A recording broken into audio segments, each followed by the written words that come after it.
AA championship game features Allegheny Conference champion Shady Side Academy and the runners-up in the Three Rivers Conference, Washington. SSA is undefeated, while Washington has just one loss. That happened to Waynesburg. Art Walker's Indians were in this game last year, and they remember all too well the loss to South Park. And a terrific start for South Park. This time it's the second man through. It's a K. It's on. Touchdown. Tony DePero. We went to the stadium last year and lost. Moan didn't lose.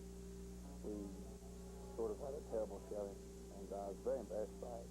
I thought we were a much better team than we should, and especially because it was televised and things like that. And I just won't be happy until we win AA championship for WPIAL. Rolling left, Price finds wide open in the end zone for a touchdown. Price with a nice pass to Matt Keith. Nobody near him, and South Park, in a matter of less than 5 minutes, is off to a 2-touchdown lead. Definitely motivated to lose at the stadium like that. We always wanted to get back there. That's been one of our goals all year. So got a good group of guys. We didn't want to let us go away without everybody knowing how good we were. So I'm just happy to be back at the stadium. After the South Park game, it really was upsetting that we were so close, and ended up it was pretty much embarrassing the way it was last year. But we definitely got us motivated in the weight room and running and working out during the summer, and we wanted to get back and give a better show this year.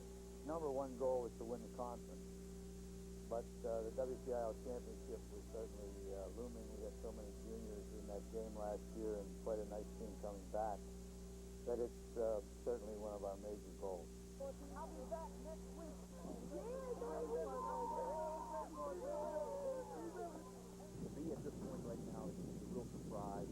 Probably one of the most rewarding groups that I've been around because it's a team that is probably the way that these kids come out during 3 days in preseason, the way they work, the serious attitude, never taking any opponent lightly regardless of their record. That was very important, and we haven't always had that. Sometimes we have a tendency to have a little bit of a letdown when you see the opponent's record, and sometimes over the years we've lost to opponents that have been maybe of lesser record than ours, and then we shouldn't have lost, but these kids stay focused each and every week. This tradition is very big around here. Football's very big in the school. We have been in the stadium 3 times in the last several years, and it's a big tradition here. It's really big.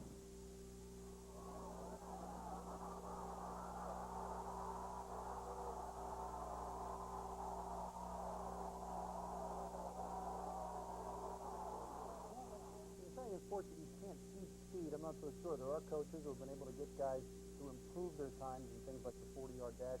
Guy Montecalvo, also the track coach at Washington High School. And this is a very fast Washington team. Art Walker says that, it's probably the most team speed they've seen all year. Is that just a coincidence? Or the fact that the guy coaching the football team also coaches track? That's no coincidence. The guy coaching the football team also coaches track. And this is the classic matchup, guy, of speed versus size. Shady Side Academy, a big football team, have big receivers. Mario Medley, 6'5". Washington relies on speed, and there are a lot of coaches out there who say, given their choice, they would much rather have the speed than the size. So it's going to be an interesting matchup. One of the guys to watch for in this game, number 34 for Shady Side Academy, James Ruggiero.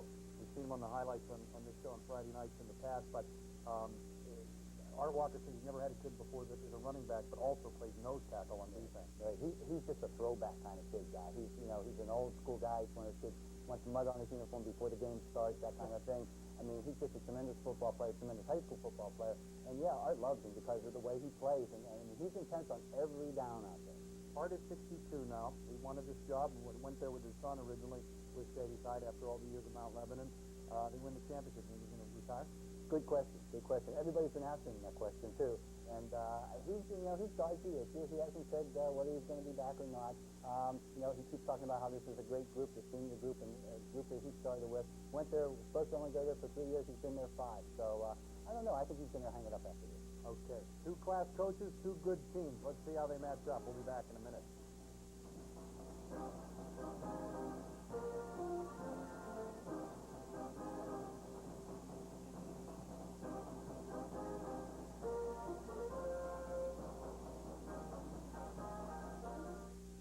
Ever since it first appeared on the winter scene, the Bridgestone Blizzak Winter Rider has been acclaimed as setting a new standard for snow and ice tires. The Blizzak Winter winner fighter has outstanding acceleration, cornering, and stopping. And now there's the Blizzak Ice Gripper with Unit D, a premium ice tire made to stop on glare ice. Both from Bridgestone, the next revolution in tires. To your nearest Bridgestone Blizzak retailer, call 1-800-725-9950. Please step away from the television. That's right. Each of these TVs is strategically tuned to Fox Sports News. Why? Fact. Fox Sports Net televises 861 NHL games a season. ESPN, all about 104. So, we've got the inside dish on hockey? Huh? Fact. Time to check out that sale and housewares, old sister. News directly from the source, because we are the source. You don't get in this kind of shape running on a treadmill. You do it with strength exercise, and I do it with a Bowflex. You know, if you're not working out with strength training right now, you need to. Because if you want to lose weight, you got to add the muscle, and that's why you need a Bowflex machine. It's like nothing else you've ever tried before. You've got over 60 exercises you can do on a Bowflex. You're never going to get bored. You can do a full workout in 20 minutes on a Bowflex machine. You're not going to believe how effective Bowflex is the first time you get on it. Bowflex may look a little different, but that's because we designed it to function correctly. Bowflex uses power rod resistance. Bowflex power rods are so effective that Bowflex guarantees results in 6 weeks or your money back. Try going to the gym and getting a guarantee on results. You won't find it. If you call and get our free videotape, you're going to see an effective workout and see how easy and quick and fun working out with Bowflex is.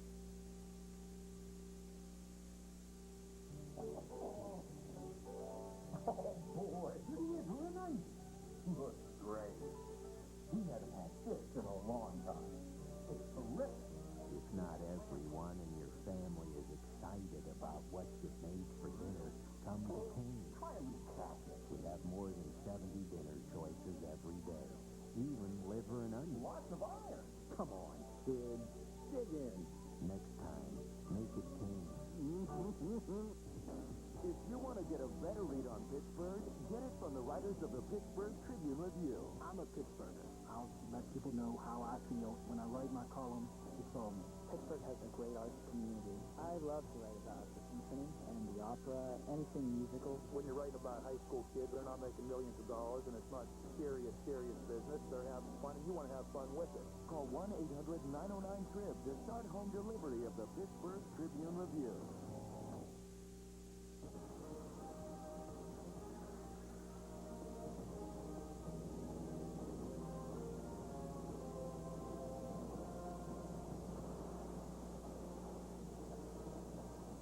Blue skies, sunshine, and almost 65 degrees. What a perfect way to bring you high school football on a Saturday afternoon. It is the biggest one of the high school football season, the WPIAL Championship. Happy holidays, everyone. I'm Bill Fontana. On behalf of all of the Fox Sports Pittsburgh crew, we're so happy to come into your living room on this Saturday, the biggest day of the year for 8 high school teams. You already saw Rochester come home with a gold in an action-packed thriller that went to overtime. Our second game is going to be Washington, the Little Prexies with 1 loss, and they face a team that's almost real tough to beat. Shady Side Academy, they're perfect at 12-0 on the year. Shady Side feels they have something to prove since last year when they were embarrassed to South Park High School. And now to go upstairs with all the action of the second game, ladies and gentlemen, here's Guy Junker and Sam LaPlasso. Thanks very much, Bill. Shady Side Academy comes into this game ranked number 2 in the state in AA with a perfect 12-0 record. Sam LaFazzo joining me with the color. And Sam, when you come to this stadium and lose a game, you're not happy until you get a chance to come back here and rectify it. They're the only team that played here last year. They lost to South Park, and they've been on a mission all season to do it again. Yes, and I'll tell you what, as far as I'm concerned, this might be the best team in the AA. I mean, AA and AAA. I saw them at the studio on Monday, and I was really impressed with them. We were watching film, and you threw your pencil and said, oh, this team's good. Oh, they are good. They have all the ingredients. They have a very good running game. They have a good passing attack. They have an excellent quarterback, and they've got an excellent wide receiver. So Shady Side Academy is really going to be a good football team, and I think they're going to be tough to beat. 7 Division I AA prospects. They call them the Magnificent 7. Let's talk about the Washington Little Prexies a little bit, and their quarterback, Brent Marsteller, a guy who also gets to play defense. As a matter of fact, he's got 3.5 sacks, so he not only gets hit, but he does some hitting as well.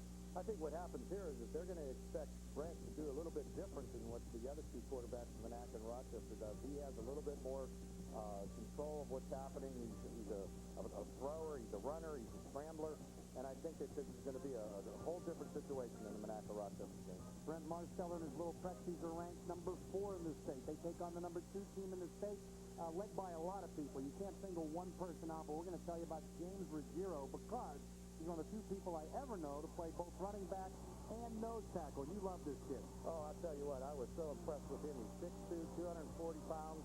He plays fullback, and you just don't bring him down with one hand. I mean, he's just an outstanding runner. Great balance, body lean, the whole thing. But I was really impressed also with his ability as a nose tackle. Huge game last week, Sam, running the football, but you mentioned the nose tackle. He forced 2 fumbles in the semifinals, and that was the key. Both of them recovered by Mario Medley, another member of the Magnificent Seven. Should be a good ball game. If it's anything like the first one, it'll be a great one. 1 down, 3 to go. It's Shady Side Academy in Washington for the AA title coming up next.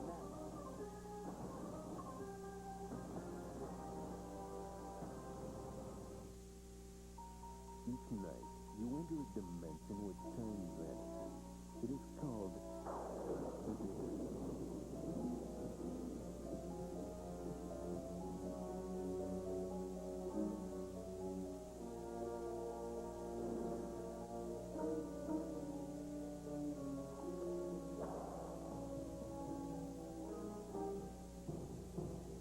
Next time, make it change.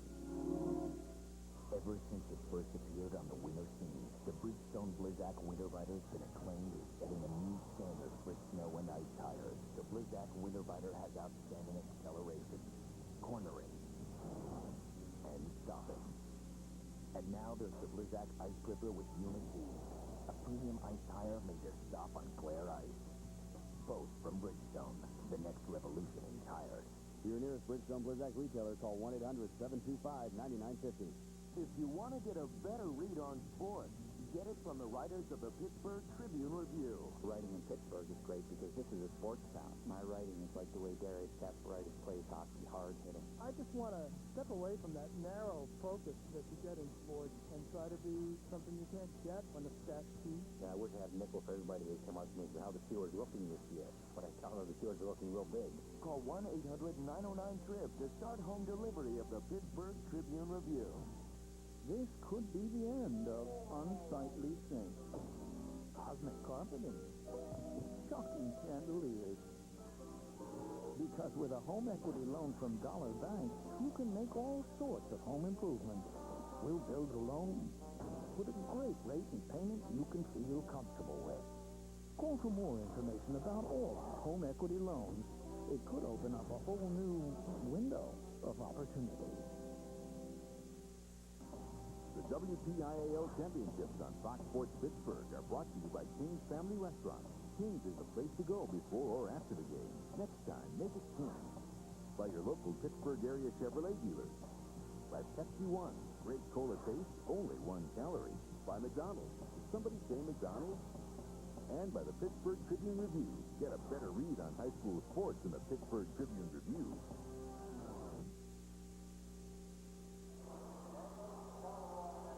Once again, ladies and gentlemen, we're back, and our commitment to high school sports continues on Fox Sports Pittsburgh.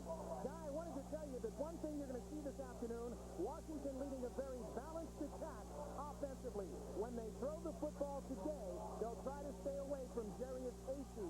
Look for the football to go on the other side of the field. And speaking of Guy, let's go back upstairs for all the excitement of game number 2. It's the Class AA Championship with Guy Junker and Sam Labasso. Thanks very much, Bill. And another key guy in this game is Guy Marticalvo, the coach of the Washington Little Prexies. And coming out on the field for Washington is number 1, Deontay Walker, a guy we didn't think we'd see play football again this year after ripping up his knee, tearing an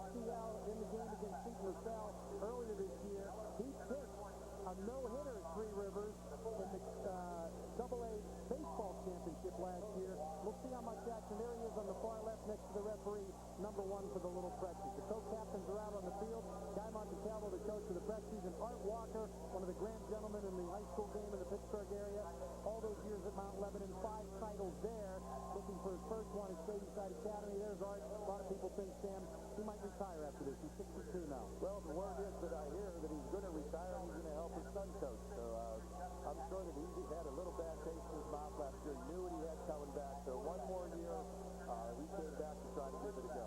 Our son is the coach at Central Catholic, and this Washington team reminds me a lot of Shady Side Academy a year ago because they are loaded with young talent, juniors and sophomores, as SSA was last year. As a matter of fact, they have 4 juniors and 2 sophomores starting on offense, 5 juniors and 1 sophomore starting on defense. Fact of the matter is, they probably thought a chance to play in this game would happen next year more than this year, where Shady Side Academy comes in with all of the experience. They were a junior-laden team last year. They returned 8 offensive starters and 6 defensive starters. But Coach Monteclavo has really done an outstanding job in his 19 seasons down in Washington.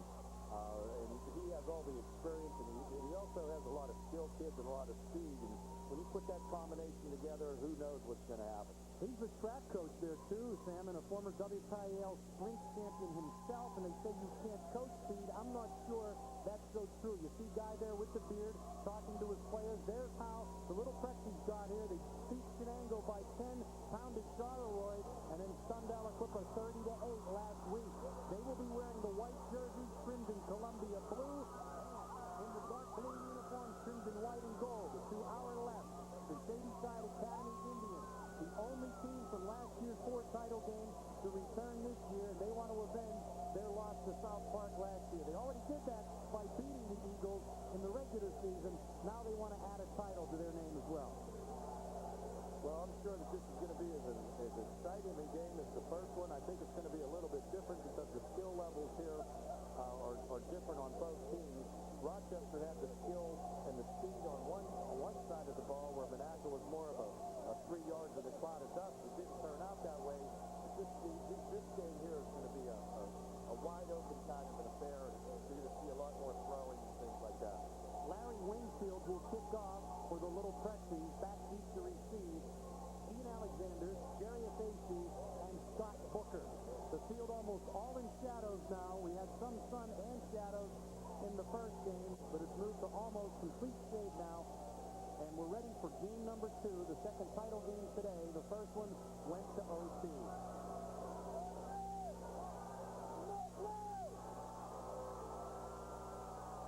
Wingfield is a junior. He wears 2 different shoes.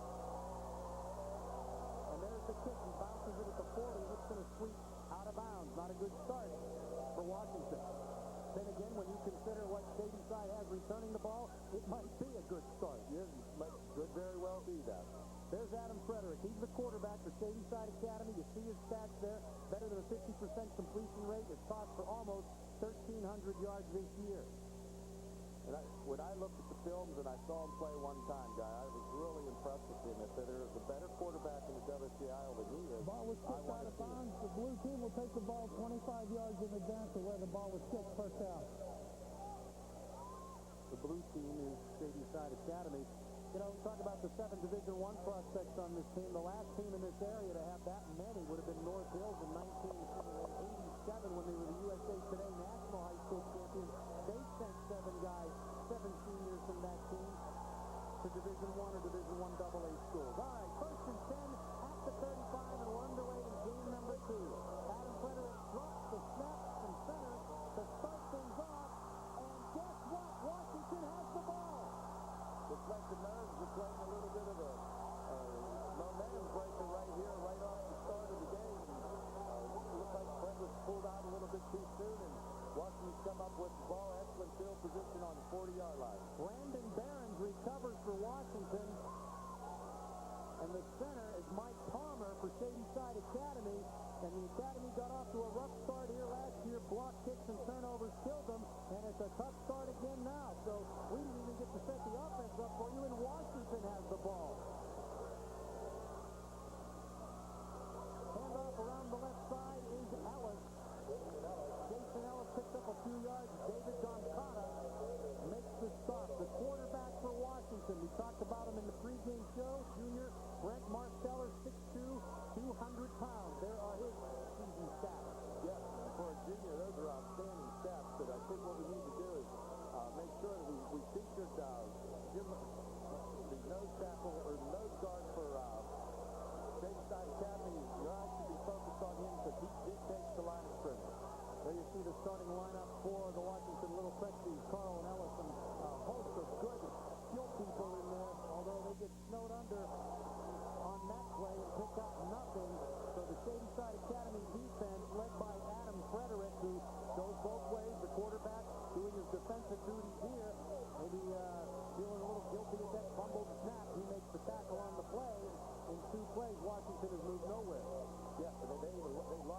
on that play. They had second at about 9, and now it's 3rd and 10. Greer, Ruggiero, and Goccato make up the line. Frederick, Medley, Ferguson, and Atkinson, the Shady Side Academy backers. AC, Jackson, Alexander, and Booker are in the secondary. He wants to throw, and the pass is batted down on a nice defensive play by Rick Greer. He's one of the magnificent 7 that could be headed to a Division I school to play football. And the pressure he put on from his tackle position was just outstanding. He was in his Brent's face before he ever got to his step. So the first big opportunity of the game, Washington taking over on the 40-yard line on the turnover. They pick up nothing in 3 plays, and they'll have to kick the football away. The punter for Washington is Mickey Mansfield. He's a left-footed kicker. Booker and AC backseat to receive. He lines it near AC. Electrical pass him at the 10 to the 5, and it goes into the end zone, and nobody's happier about that than Jarius AC that it bounced into the end zone for the touchback. 1st and 10 for the Academy. Yes, that was a very fortunate bounce for him. It looked like it was a low-line drive kick. It looked like he had a chance to pick it up on about the 2nd bounce, and he decided to let it go into the end zone and get the ball on the 20, and we'll make sure that we can get this snap the right way this time, and we'll see what happens with Shady Side Academy. Yeah, try to set up their offense for you. Khalil Bay at 1 tackle, the other one is Rich Greer. Dave Felder and Justin Atkinson, 2 guards, both under 200 pounds. Alexander, Ruggiero, Ferguson, AC, and Medley are the skill people. The quarterback is Frederick. They're going to go around the left side this time, and that was like an amoeba moving there. About 22 guys all moving around the football, but certainly a better play than their first one from scrimmage as they pick up about 4 yards. The defense for the Washington Little Prexies led it in by Brent Marsteller. I said he had 3.5 sacks. He's also the quarterback. Chet Henderson, Brad Marshall, and Trent Williams. It's an excellent line. Their linebackers, Mickey Mansfield, Brad Bissell, Tim Carl, and Jason Ellis. You also see Ellis carry the football on offense. Brandon Behrens, D'Angelo Belize, and Mike Sutton make up the Washington secondary. This time it's Ruggiero. That's your man, Sam. You love this kid. He also plays nose tackle. He's also a Division I prospect. And from what you've seen of him, is it as a running back or a nose tackle? I think it's going to be more of a linebacker. I mean, he has the physical stature. And once he gets into college, they're going to put some weight on him. And I think his best forte is on defense. I don't see him as a nose tackle. I see him as a linebacker in college. Trent Williams and Jason Ellis on the stop. Ruggiero bench presses over 300 pounds already. It's 3rd and 4. Frederick from the I formation. He's going to roll right. He's going to keep the ball himself to the 25, to the 30. He's met there hard, but not before he picks up the first down. Making the stop for Washington was Mickey Mansfield. I'll tell you what, I think he's good. Adam just has tremendous awareness on the field. There was a little bit of a waggle situation where he's coming out to the right side, pulled the ball down and ran for the stick. This kid's going to be an excellent quarterback in college. Is he ever going to throw there at all, or is that a run off? No, I think he made the decision to run the football as soon as he pulled it up. All right, the first down of the day for Shady Side Academy. Shady Side Academy just joined the WPIAL in 1994. Pretty good football tradition before that, but as an independent, they're going to plow straight forward this time. Not a whole lot of room, maybe a yard or two. Tim Carl on the stop that time, number 88 for Washington. And the thing about Brent, the quarterback for Washington, he plays defensive end, so there's no doubt about his courage. I mean, anytime you coach the quarterback and play him on the defensive end, you know that this kid is really a brave young man. AC comes out of the ball game for Shady Side Academy. Carl leads the Prexies in tackles. Number 88 made the hit on the last play. It's 2nd down and 8.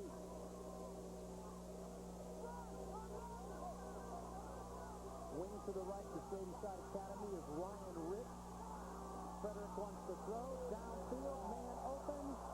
Incomplete. Mario Medley was open for a second, but a nice job to stay right with him was Michael Sutton, who moved from halfback to wide receiver on offense when Deontay Walker got hurt. His 7 interceptions lead the team, and you got an idea why there, Sam, because of how good he closed on a tough receiver, Mario Medley. Yes, he did close very well, and he played the ball perfectly. He went up for the, as soon as he saw him stretch out, he ran in between and turned his head and put his hands right where the receiver's hands were. It's 3rd and 8. Shady Side Academy on their second possession, the ball on their own 34-yard line. Frederick to throw again. pressured a little bit, dumps it off, completes the pass to Ruggiero to the 40, fights for extra yards to the 45, he's to the 50, a lot of extra yards, loses the football, and Washington has it. There's an example of fighting for the extra yard ball. You have to admire it. You still got to hold on to the ball. He probably should have moved it to the right hand to keep it close to the sideline. Yeah, he had a great footwork there. He got the screen pass and broke a couple of tackles and came up here and tried to be too aggressive with it. Had the ball stripped. But this is, once again, it really doesn't hurt him at this point because of the field position. Michael Sutton made the recovery. We just told you he led the Prexies with 7 picks. Well, he also recovers a fumble right there. And second turnover of the game already for Shady Side Academy, and that's not the way Art Walker envisioned this thing starting out. On their own 34-yard line, Jason Ellis comes around the left side. He's going to lose a couple of yards. Darius Hasty with a nice open field tackle. Got him low, and they lose a few. But once again, Guy, we talked about all of the emphasis has been on the offense of Shady Side Academy and the offense from Washington. So once again, the defense is what I think has really brought him here. You don't get to this game without having defense, and Shady Side Academy just swarming all the time. Shady Side Academy last week held Brownsville to 10 yards rushing for the game. Brownsville never crossed midfield. They had been averaging 38 points a game all year. That tells you about their defense. Most teams get the 3 overs based on defense and running the football. Yeah. That's the way you get here. Exactly right. Movement that time, I think this is going to go against Shady Side. There are probably other teams in the WPIAL have as good an offense as both of these teams. Dead ball and closer on the blue, 5-yard penalty, second down. This far, you have to have defense. Penalty goes against Shady Side Academy. The only loss of the season for Washington came against Waynesburg. Their last game of the regular season, they lost 19-14. Other than that, it's been a perfect year. They pitched a couple of shutouts in the middle of the season. Shady Side comes in here on the wings of a shutout over Brownsville in the semi, 39-0 last week. Marsteller wants to throw, steps out of the pocket a little bit, fires downfield, and it's caught by one of the Shady Side Academy coaches. Let's talk about the Shady Side Academy coaching staff. Art Walker does his own offensive coordinating. The defensive coordinator is Josh DiMatteo. His assistants, Mark Argenis, Bill McCabe, works for the running backs and the linebackers. Ron Medley, 12 years. Mario's dad is a wide receiver, also runs the scout team. Dave Salazzo, linebackers and tight ends. John Vaughn, both lines, offensive and defensive. Terrence Parham, also one of the assistant coaches. Gene Heels, the AD, he's on sabbatical right now, and the interim AD is Tim Guile, who will be there until January when Gene comes back. 3rd and 7. In motion is Thomas, or Sutton, excuse me, Marsteller. Rolls right, fires, and the pass is complete. Brandon Behrens has it, gets it out over midfield, and picks up a first down. Behrens is a senior, 6'1", 168-pound wide receiver who gives you a good target. Ian Alexander made the stop for Shady Side Academy, but it's a Washington first down. Watch the footwork here of Brent. He just does an outstanding job. He steps up and he starts out to the right. He gets his shoulders squared around and he finds the sticks and makes the first down. Pressure applied by Rich Greer again, and so far Rich Greer has been able to get penetration and make Brent Marsteller run around back there when he's had the throw. Pitch goes to Thomas. Thomas off the right side, breaks one tackle, picks up some room, gets loose on the sideline, and gets to the 30-yard line, maybe a little further before Darius Hastings stops him with an ankle tackle. That was an exceptionally well-conceived play. I mean, he ran the football. He made a couple of moves right at the hole, turned outside, broke the tackle. He picked up about 17 yards. Here's a look at it from the end zone camera. He makes the play himself by breaking the early tackles, and then he picks up some blocks down the road. And as he's looking at it the second time, AC saved a touchdown. He sure did. That was a great defensive play on his part. 1st and 10 on the Indians' 28-yard line. Washington on the move, and I say that literally because I think they moved before the snap, and they're going to get penalized. Instead of being 1st and 10, it's going to be 1st and 15. We talked about the Shady Side Academy coaching staff, the guys who help out Guy Monte Calvo at Washington. He does his own offensive coordinating, as does Art Walker. Matt Medea is the defensive coordinator. Bill Britton works with the offensive line and defensive ends. Tom Stock with a junior high. Randy Jackson, Ron Gasper, Earl Finney, George Robinson, Brian Ward, who plays for Guy. Moses Bailey does the quarterback and equipment. Ronald Faust is the athletic director. Marsteller on the shovel pass. It connects. Picking up big yards for Washington is Jim Carl. He's a Division II prospect. Ian Alexander made the tackle, but Washington is on. I love the shovel pass, Sam. At any level, it's a fairly safe play, and it almost always seems to work. It does, because you're using that because they're rushing up front. I mean, when you can see that the defensive ends are just totally committing to rushing up the front of the field, and they just sneak them right behind them and then just pick the ball. And it is a safe play for the simple reason that it's an incompleted pass. Exactly. It's not like a pitch or an option or anything. You lose the ball, you just play it down over. 2nd and 3. And I don't think Marsteller liked what he saw there, and this is an important play in the game. He wants to talk it over with Guy Monticello, so while he does, we'll take a break very early in the AA Championship first quarter. No score. We'll be back in a minute.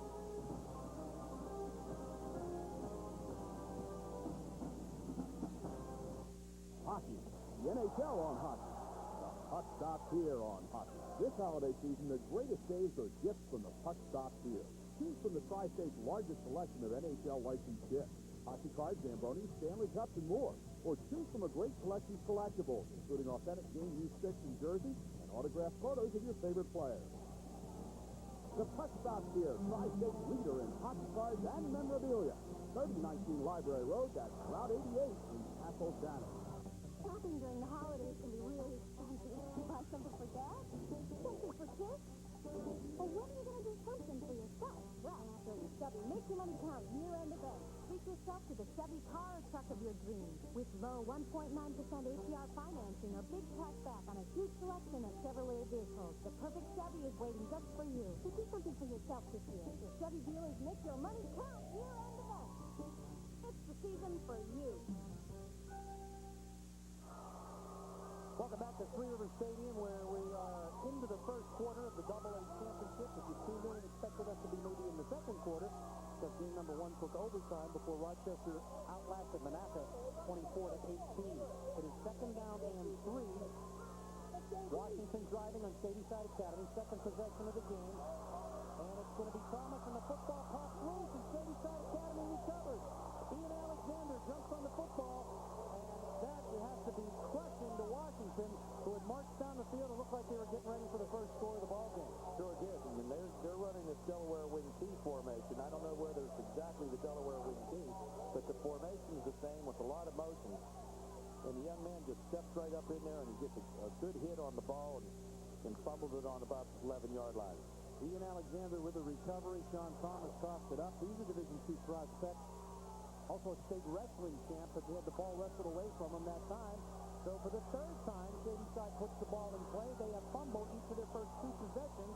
1st and 10 and deep in their own territory on their own 11. Ian Alexander, he just picked up the loose ball, and this time he's carrying the football, and he loses it, and Washington recovers. 4 turnovers in this game. Shady Side has had the ball 3 possessions. They coughed it up 3 straight times, but this time they're in bad shape because it's deep in their own territory, and Washington's going to take over in grand shape. They only lose the ball for 1 play. Yeah, you can't bite the bullet too many times and expect to come out winning the game. I mean, they just had 3 turnovers and 3 consecutive time of possessions. And this is really an inopportune time because it's right on about the 19-yard line. Tim Carl recovered it. Sam, Mickey Mansfield blocked it out of there. So 1st and 10 on the 15. Washington's drive almost continues. It's almost like they never gave up the football. And Carl, who recovered the ball, carries it down to the 10 before he's stopped by Justin Atkinson. That was a very nice run play. Fullback just carried off the left guard. Stuart Ferguson, the tight end, comes to the sideline. Plays tight end on offense for Shady Side Academy. Plays linebacker on defense. They change their configuration inside the red zone. It is 2nd and 4. With the ball resting on the 9. they can pick up a first without getting a touchdown, and Tim Carl gets down to about the 7. That won't be good enough for a first, but it's close. Again, it's Justin Atkinson on the tackle.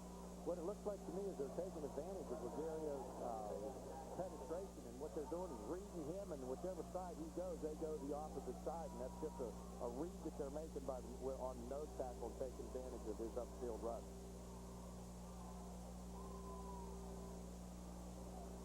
Art Walker played his college ball at Waynesburg. Guy Montecalvo played for Joe Paterno at Penn State. 3rd down and 2. They're going to pitch back to Ellis. Ellis gets to the 5-yard line and picks up the first down.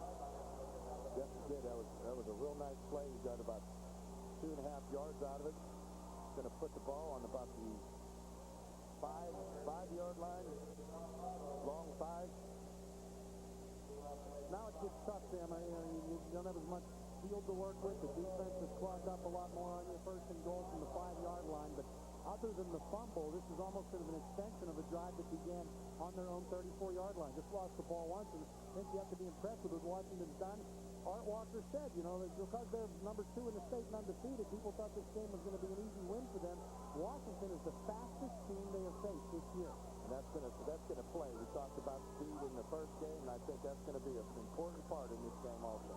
Ellis takes the ball off the left tackle. He gets a couple of tough yards. He's inside the 5 to the 4, 3.5. He and Alexander made the stop. It's going to be 2nd and goal from the 4-yard line. And they have a lot of motion. They always come out with a wing on one side and a slot on the other side with a split. And they do the motion, and they try to confuse people, misdirection them.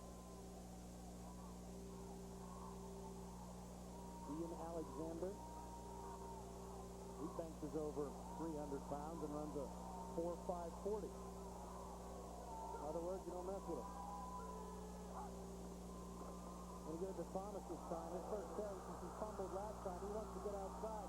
Scott Booker's not going to let him. He drags him down, and they lose a couple. He's outside the 5-yard line. Going to be 3rd and goal from about the 5.5.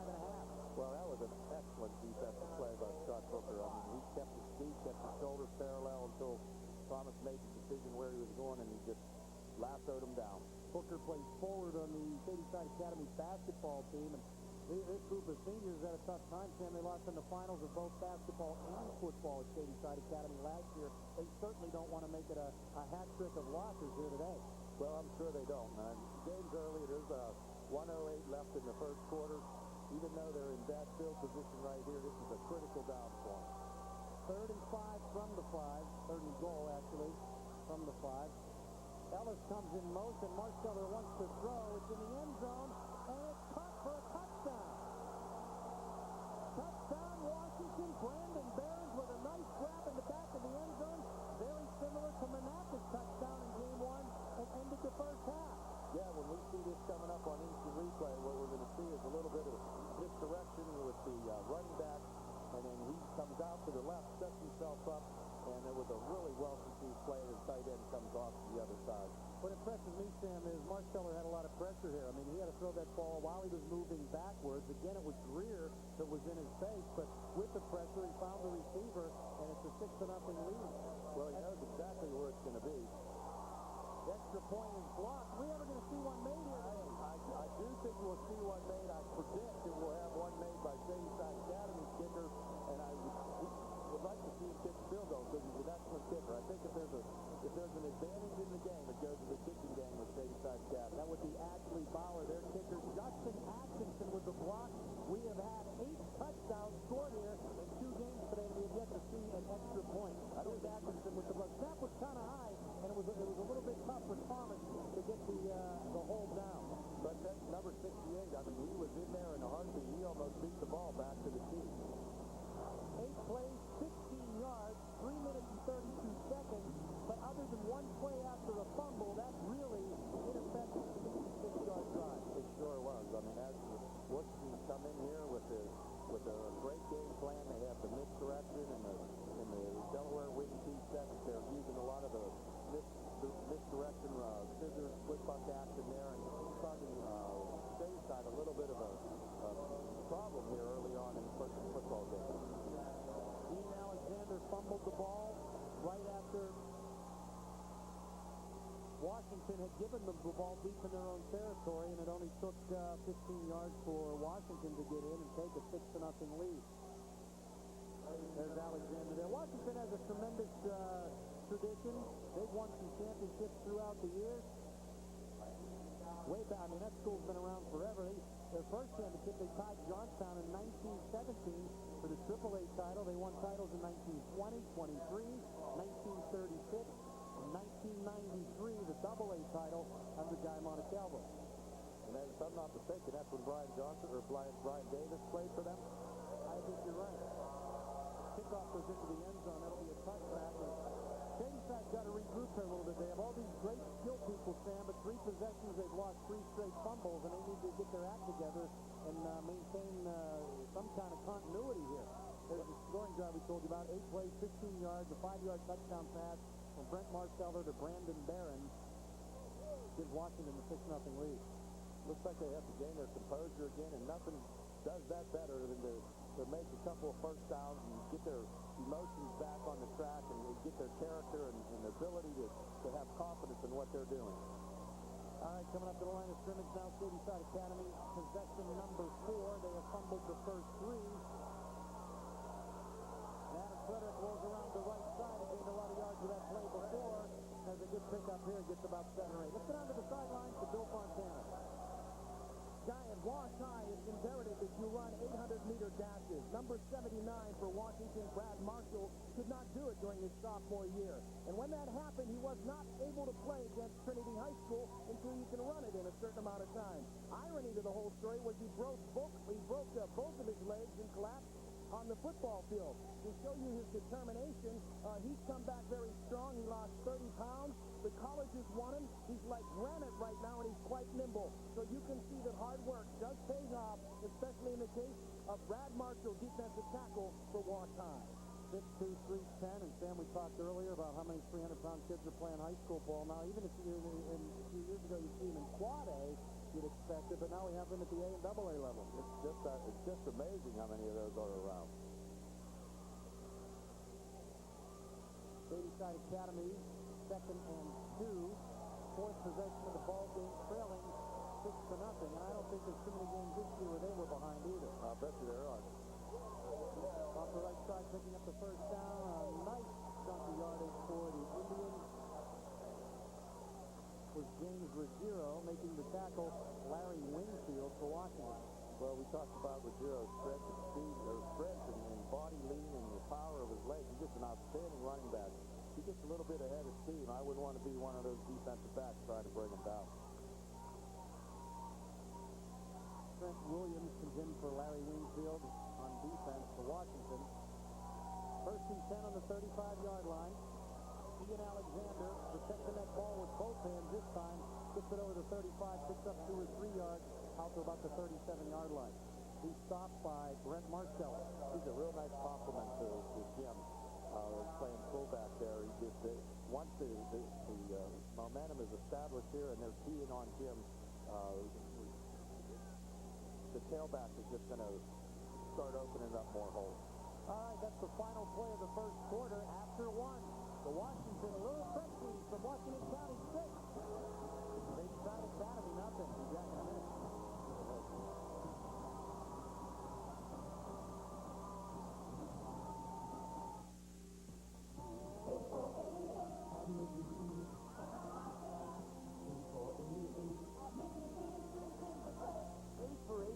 Only McDonald's can serve up a menu this great, this tasty.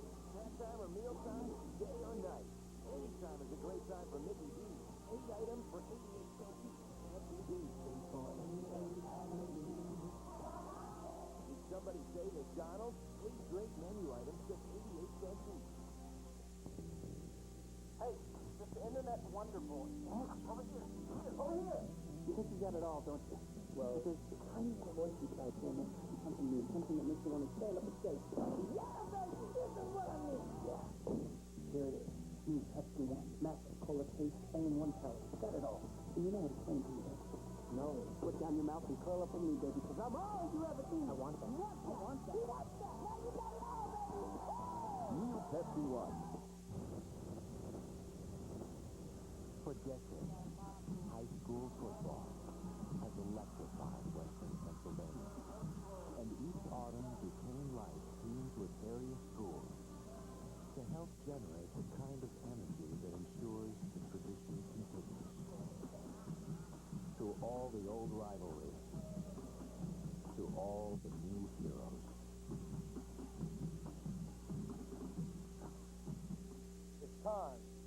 start saving money.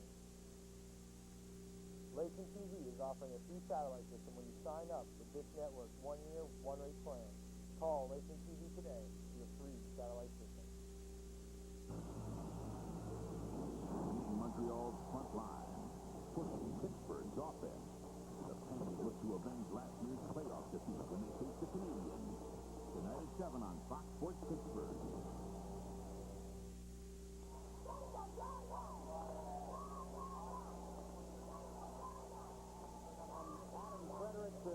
Mario Medley. I'm going to tell these officials this game's on television. That wasn't supposed to start yet. Oh, well. The first down for Shady Side Academy, and Art Walker doesn't care when the play happens, even it is during the commercial. It was a nice pickup. Shady Side Academy is into Washington territory. Perfectly thrown football. Just underway in the second quarter. One of the things is Ruggiero struggles to get some yardage off the left side. One of the things about Washington is they have dominated the first quarter all year, outscoring their opponents 88-28 in the first quarter this season. We saw it again here. They led 6-0 after one. 94-28. They get off to quick starts, and that's always an advantage. Scoring first in any sport, even at the pro level, is always the statistics are unbelievable to how many times you win when you score first. First quarter stats, all fairly even. Time of possession favor Washington, except those turnovers. 3 of them by Shady Side Academy. This is the first drive that they're trying to get through without giving it up on a fumble. Well, what's happening is Washington's not going to change, or Shady Side Academy is not going to change their game plan. And when you have that kind of talent right there, it can put you back in the ball game in a heartbeat. Frederick and Mario Medley for the first down. Medley, I mean, talk about these guys being Division I prospects. 1,400 on his SAT. Mario Medley. That was more than double my score. Well, he spelled his name right. That's but number 88, Mario, with a nice catch right there. He also playing on the hoop team. And he's tough to bring down, and not because he's like a big guy. He's so long and gangly. You grab him, and he's like his arms and legs are 8 feet long as he's trying to get away from him. Mr. Flanky. But that's the first and 10 on the 33 of Washington. Frederick hands off this time. Little play action. Nope. Little drop play. And things are starting to open up for Swickley Academy now. They got the running game going for them. Then they all of a sudden get 2 passes, and that's going for them now. And that's going to open up the draws, and everything's going to come together as far as the offense is concerned. And if you notice how Ian Alexander's holding the football now, he's got both hands wrapped tightly around that after that costly fumble led to Washington's touchdown.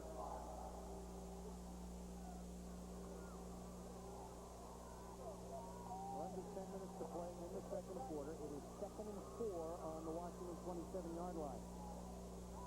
Frederick wants to throw, steps up in the pocket. He's going to be, no, he's not going to be sacked. He stepped away from it, back across the field, intended for Jarrett Casey, but a beautiful interception by Brandon Barron.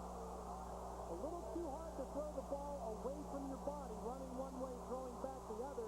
He did an excellent job getting out of the grasp of Trent Williams, who has 3 sacks on the year, but probably threw an ill-advised pass, even though AC was open. He was wide open. He just couldn't get it. When he got his shoulders and hips turned around, he just couldn't get enough mustard on it. He was wide open. He thought he could lob it up there and get it over him. That was an excellent play by the defensive back. So it's a different kind of turnover, but it's a turnover. 4 possessions, 4 turnovers for Shady Side Academy on the pick by Brandon Barron. Washington spreading their offense out a little bit. Marsteller doesn't like the defensive alignment, though. A little nervous on your own 7-yard line, I guess. He wants to make sure he's on the exact same page as Guy Montecalvo. A good story in this game. Guy Montecalvo's son is on the team. He wears number 42. Named Jimmy. He had cancer a year ago. There's Guy there. It's his boy, number 42. He's the backup kicker. He has kicked some extra points this year. When he's gotten out on the field, there's been a big roar when he's been able to play. He's battled back his cancer, ended up being able to be on the track team last spring. So Guy says that he has been an inspiration to this Washington team, and why not all year? Being able to see his son in a uniform again when a year ago February he had a spinal operation at Children's Hospital. During this timeout, let's go downstairs and hear from our sideline reporter, Bill Fontana. Guy, on the lighter side, too, he also has a daughter, and her name is Suzanne. Suzanne is 15 years of age. And speaking of her, she was born on November 11th, 1983. And you say, well, what's so great about that? Well, that particular day, Wash High played Riverside in the playoffs. There were 5 inches of snow. Guy was with his wife at the hospital, and his wife said, look, his wife's name is Marie. I'm going to be okay, Guy. You're not. Why don't you leave and get to the game now a little bit early because of the snowstorm? And at 6:49, his daughter, Suzanne, was born, the kickoff being at 7:30. The irony to the whole story is they beat Riverside 38-30, so that's a little insight on Guy Montefialvo's family. Behind every good man, there's a good woman. We have a central safety in the end zone here. That ball bounced around. Is that going to be a fumble or a forward pass? That's a fumble right there. That came close. Intentional grounding in the end zone would be a safety. And he should, I don't know, he should probably just gone down with his thing. Wow. Must have called him in the grass because I saw the ball coming out of there and it came onto the playing field, and then one of Shady Side Academy's players fell on it. There's a flag down. We'll wait to hear from the official. An illegal forward pass occurred in the end zone, safety. There you go. You cannot ground the ball in the end zone. Well, guys, we had an extra point, but we see the safety. Well, it's no worse than getting tackled back there, though. I mean, you still get the 2 points there, but you don't want to put the ball up for a potential touchdown. 2 better than 6, but a lot of pressure right here. He rolled with it for a while, but mentally got to him, had him wrapped up, and he just threw it out there where Dave Goncada got his hands on it. Now, Goncada would have come away with that. That would have been an interception for a touchdown. Since he dropped it, it's a safety. I question the call as far as I'm concerned. I mean, Washington is up. Shady Side Academy has not put together any kind of a sustained drive or anything like that. And down deep in your side of the field here to come out with the waggle kind of a pass and put the pressure on Brent, I just didn't understand that at all. Well, that makes it 6-2. We have not seen Deontay Walker in the game for Washington. Told you about his knee injury and how much they've missed him during the season. Got hurt in the Seton LaSalle game on the kick. There's another replay of it again. So that's 2 points, and they're going to have to give up the football. Now we'll see if Shady Side Academy can put some kind of drive together without turning the ball over. They've got 4 possessions. They fumbled it to Washington 3 times, and they were intercepted once. And considering that, Sam, the fact that they're only down 6-2, Art Walker's team's in pretty good shape. Yes, you're right. And I think what he needs to do is go back to his regular offense here. Not worry about being down, because it's a matter of just being down 4 points. You need to go ahead and run the plays. You know that it's successful. Don't try to force anything. And I think that's what Adam did the last time. He's worried about being behind. He's not been there before, and he's trying to force some things. If you just settle down and play your kind of a game, I think everything will turn out in his favor. Well, a lot of teams would like to have one kickoff returner like Scott Booker, Ian Alexander, or Darius Acey, but Shady Side Academy has 3, and they're all back deep to receive this kickoff. Brandon Behrens will boot the ball for Washington. Going to have excellent field position here. Acey takes it at the 38, gets out to the 45, and he's up near midfield.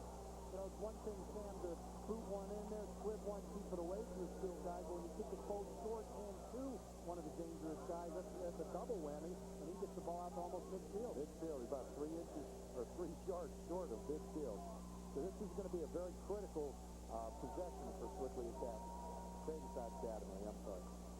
All right, while you're mentioning private schools, what's your opinion on them playing in the WPIAL? A lot of coaches feel they have an unfair recruiting advantage. Well, I definitely think that it's a possibility that those kinds of things happen. I'm not saying that everyone does it, but I think that there's a good possibility that some of them do. Frederick wants to throw. He had Acey open, but couldn't find him, and it goes incomplete.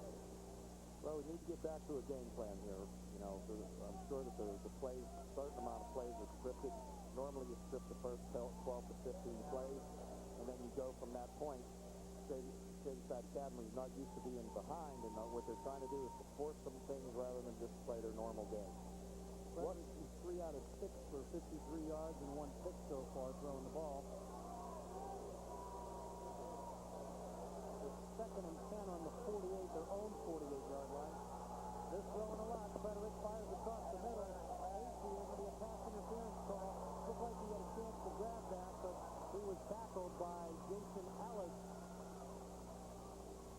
like it was an extremely close play. I mean, the ball passed right in front. He did hit him. I don't know whether it's interference. I'd be willing to like to see what happens here on the instant replay. Very close play. Frederick with a nice pass over the middle.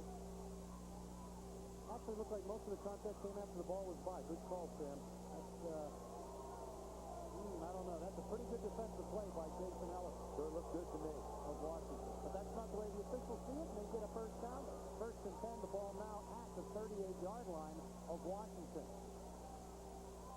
I mentioned this is a key series, Sam, for Shady Side Academy. Also key for Washington. They played well and been the beneficiary of the turnover so far. But they need to take the next step here, and they're not getting enough of what was for 0 for huge yardage down to the 22-yard line. What happened on that play, guys, Shady Side went to a strip formation to the right with Giro in the backfield by himself, and he just sprung it right through the left side and turned it outside and went up for about 12 to 15-yard gain. Terrific blocking on the left side of the offensive line by Shady Side Academy. Helped bring him free on that. It's the first and 10 at the 22-yard line of Washington. Washington leads the game 6-2. But the way Shady Side is moving the ball right now, that lead appears to be in some jeopardy. Ruggiero takes it off right tackle, gets inside the 20 and down to about the 17-yard line where he's tackled by Brad Bissell. Bissell is 4th on the team in tackles, came into the game at 78. So you said that Art calls his own plays. He's his own offensive coordinator. He went trips to the right and came back with trips to the left and just flip-flopped that same play, and it ended up with about a 5-yard gain that time. Shady Side Academy down to the 18-yard line. They have been in Washington territory before, but has given up the football. It's 2nd and 6 at the 18. Frederick wants to throw. Has some time. Hits Medley at the 13, and he dances his way down to the 11 or the 10 before he's knocked out of bounds. He's got real soft hands. Adam put the ball right on the money for him. Once he catches the ball, he turns and squares his shoulders up the field. Did a little move with his feet, picked up another 2 or 3 yards. That was an excellent play. Art Walker says he has the best hands of any receiver he ever has coached, and he coached John Frank, who made it to the NFL when he was at Mount Lebanon, so that's a compliment from Medley. Well, he's one of the fabulous 22s he gave out on Thursday, so I'm sure that Art Walker has a real good understanding of what his receiver can do. First and 10 at the 10. Frederick throwing for the end zone, back in the corner. Medley one-handed catch, but he's way beyond the end of the end zone. And they can't get a first down by getting to the goal line. It is actually first and goal just inside the 10. Michael Sutton and D'Angelo Valide were defending back there. That's a smart play by Frederick. He wasn't really open, and he just protected it by throwing it out of the back of the end zone. Well, they're going to this 3-receiver side, and Medley's opposite 3 receivers, the trip. And they're trying to draw the coverage over to the 3 receiver side, but unfortunately that time it didn't work out for him. Second down. Frederick's going to throw again. Fires to the other side this time, and it's over the head of Scott Booker. Brandon Barron's back there defending on the play. He's surprised they're throwing so much in the 10. I really am, Guy. I was ready to say that without you asking the question there. I mean, the ball was a first and goal, or first and 10 on the 10-yard line, and they came out for 3 straight passes. I don't understand the thinking behind it, but I know they're going to be in a situation where we're going to see a field goal attempt here if we don't make it on this play. Stuart Ferguson comes into the ball game. Scott Booker comes out for Shady Side Academy. It is 3rd down now. You wanted to see Ashley Bauer kick a field goal. They don't convert here. You just might get your opportunity. Frederick to fire again. Takes out of the pocket, rolls to the right, looking, throws it out of the end zone. That's a coverage play there. Give a lot of credit to the linebackers and secondary people of Washington for not giving him anybody open. He had plenty of time. There was just nobody to throw it to. Defensive front that time really did a nice job of maintaining the rush, keeping them inside the lanes, and he had to scramble to the outside. Brent Marsteller in pursuit, playing defense, also the quarterback for Washington. Not too many guys get to do that. It's nice, because you get to take a few licks and you get to hand a few out, too. Yeah, it takes your mind. It takes a different kind of a person to do that, because you have to change emotions from one side of the field to the other. especially at quarterback. Good. No, 26-yard field goal is no good by Ashley Bauer. The Shady Side Academy is turned away once again. They continue to trail by 4. As Guy Monticalvo and the folks on the Washington side of the stadium like what they see. 6-2. We'll be back with the third inning after this.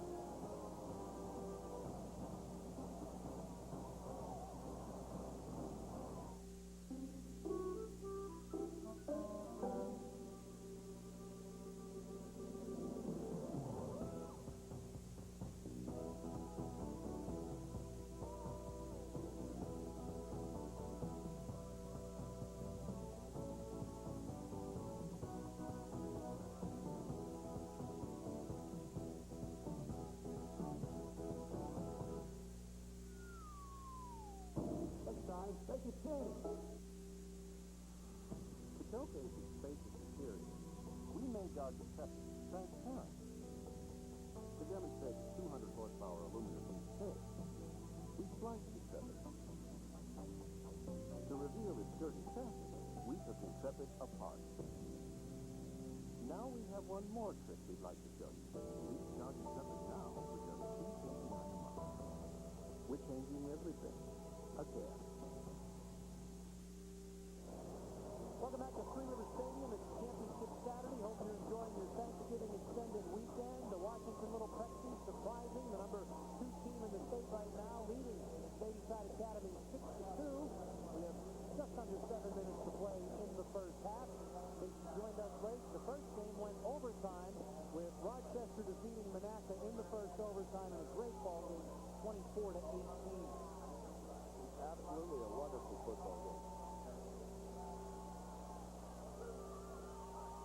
Marcelo barks the calls out and hands it off the left side to Sutton. Sutton scampers around and picks up 4 or 5 yards. And what they're trying to do here is they're using that motion to come back in and trap Rosario, and it almost worked because he hit the trap and he bounced it back outside. He had one person to beat. He had the sideline all to himself. There's Sutton. Mario Medley, number 88 for the Shady Side Academy Indians, makes a tackle. And he picks up 5. It's going to be second down and 5. Sutton, the leading scorer, with 17 touchdowns for this Washington team. Over 600 yards rushing for the season. This goes to him again, Sutton left side. Not as much yardage this time, just 2 or 3. He's tackled by James Ruggiero and Rick Sandoval. That offensive line is doing a really nice job for Washington. Getting off the ball, cut it up inside real nice. The team was right there. Look at the quarterback block. And Brent Marsteller, we talked about him being a tough kid, liking to play defense. He changed his emotions there, Sam, in the middle of the play. I'll say. From cool quarterback to lead blocker. He was a pulling guard. Brings up an important 3rd and 3 for Washington. They have the ball on their own 27-yard line. In motion comes Thomas. He wants to throw on the 3rd and 3. Over the middle, the ball hit. And almost hit. Making the play for Shady Side Academy was Justin Atkinson. He defends the pass, and the Little Prexies are going to have to punt. They came away with bad omen right there. I mean, that would have been an opportunity for them to get back in the game, and punched the ball up in the air, threw in the double coverage, and Washington came away with a good break right here, not getting that ball intercepted. Back deep to receive for Shady Side Academy. Scott Booker and Jarius AC. The ball skips back, and it's lost. The ball skipped back to Washington punter Mickey Mansfield, and it was blocked by Clarence Gilchrist. And a big break here for Shady Side Academy. Last year they were done in by block punts by South Park in this championship game. Now they turn it around, and we'll see if they can capitalize. Well, even if the ball wasn't recovered by Shady Side, the ball would have been theirs anyhow. It was forced down. They blocked the punt. I think Washington came up with the recovery of the block, but the ball turns over for Shady Side. Clarence Gilchrist with the block, but that wasn't the punter's fault. That was a bad snap. The long snapper is the quarterback, Brent Marsteller. Ruggiero carries the ball in a lot of people and picks up some yards. 10-yard line. And I would venture to say if Shady Side Academy can't come away with points here, Sam, they are really going to be frustrated. Yes, they are. I think their confidence level is really going to hit the bottom of the barrel here. I mean, this is really a critical series for them. They got the ball on the 5-yard line and second down. They have to put some points on the board here. And things could turn really drastically bad for them if they don't do that. It is second and goal from the 5.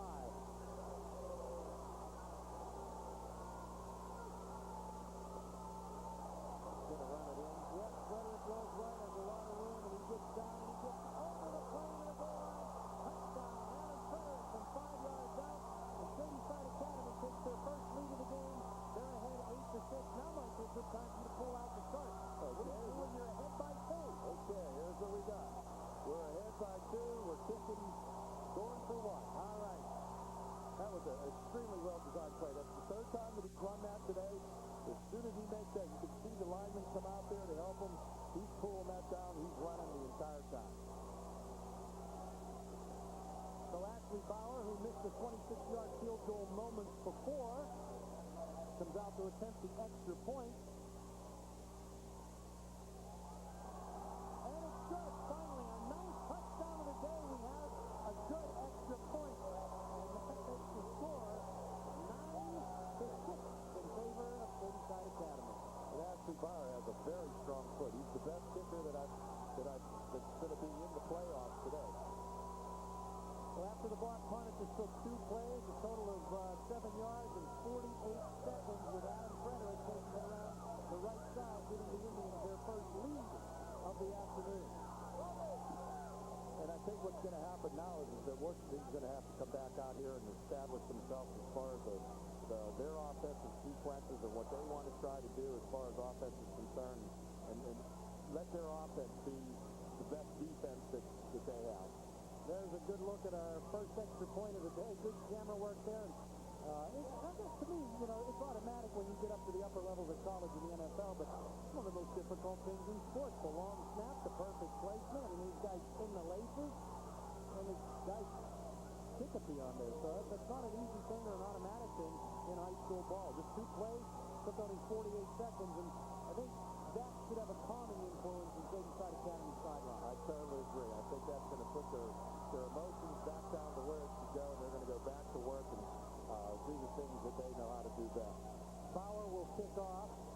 Sutton, Thomas, and Ellis, all 3 back deep to receive for Washington.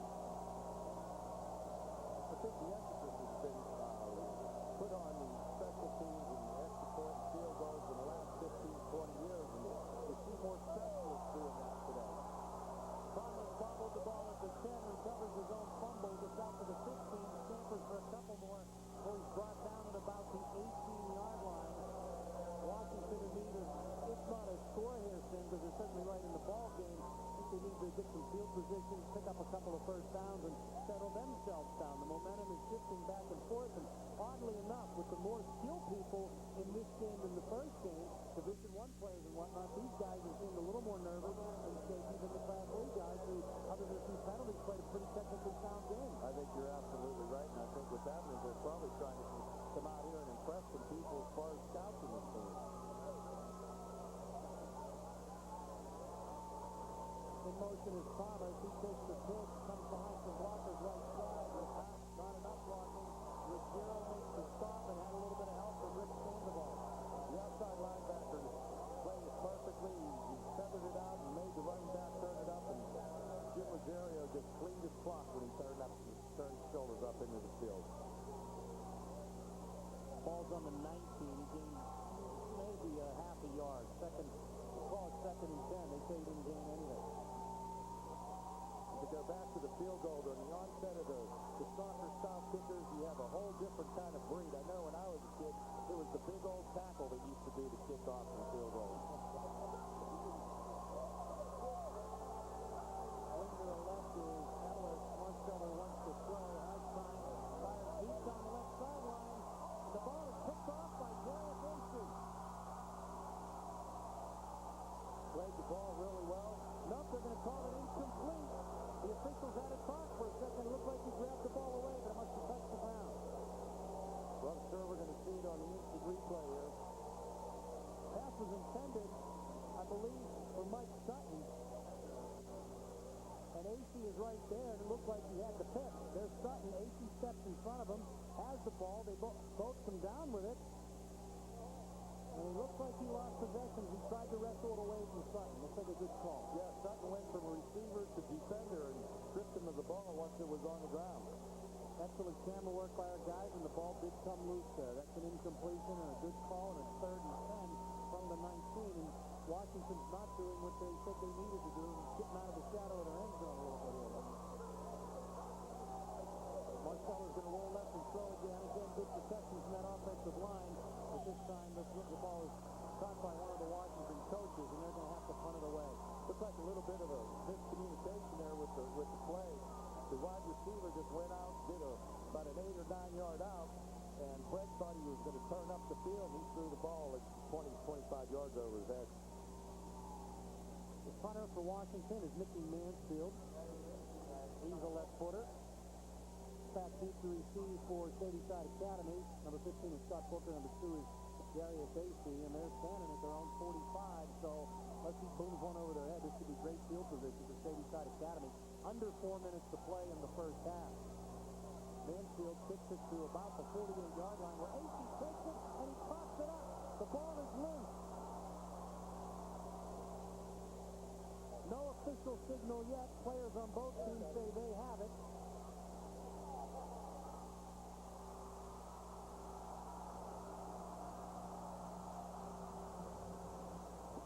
Well, there's another momentum changer for Washington. I mean, he fielded the ball cleanly, started up the field, and it looked like he just tried to do too many things at one time. There's a replay from another angle. No one hit him. He just tried to shift the ball from his left to his right hand, it looked like. And that's the 5th turnover now. 4 fumbles they've lost and an interception. Somehow they still lead the game, and Vontae Johnson came away with a football for Washington. So their drive continues. There's Jim Rosario again, middle of the defense. Zero the nose tackle. Also runs with the football. And nothing going for Carl that time, so we're down to 3.5 minutes to go. And Art Walker's got to be sick at the way they haven't taken care of the football this time. I would definitely think that he is. 5 turnovers. They've lost 4 fumbles and an interception, yet somehow Shady Side Academy still has the lead in the ballgame, 9-6. Blackhawk and Moon coming up next. That'll be the AAA game. Talk about defense with those two. They might play 100 overtime before somebody scores. Little reverse action here. Ellis with the ball, far side of the field. He can't even get back to the line of scrimmage. Great defense by Shady Side. They read it perfectly. Darius AC made the tackle. That was a very good job defensively. And talking about the AAA game, and as far as defense, I mean, once again we go back to defense gets you here. Monacan and Rochester strong defenses.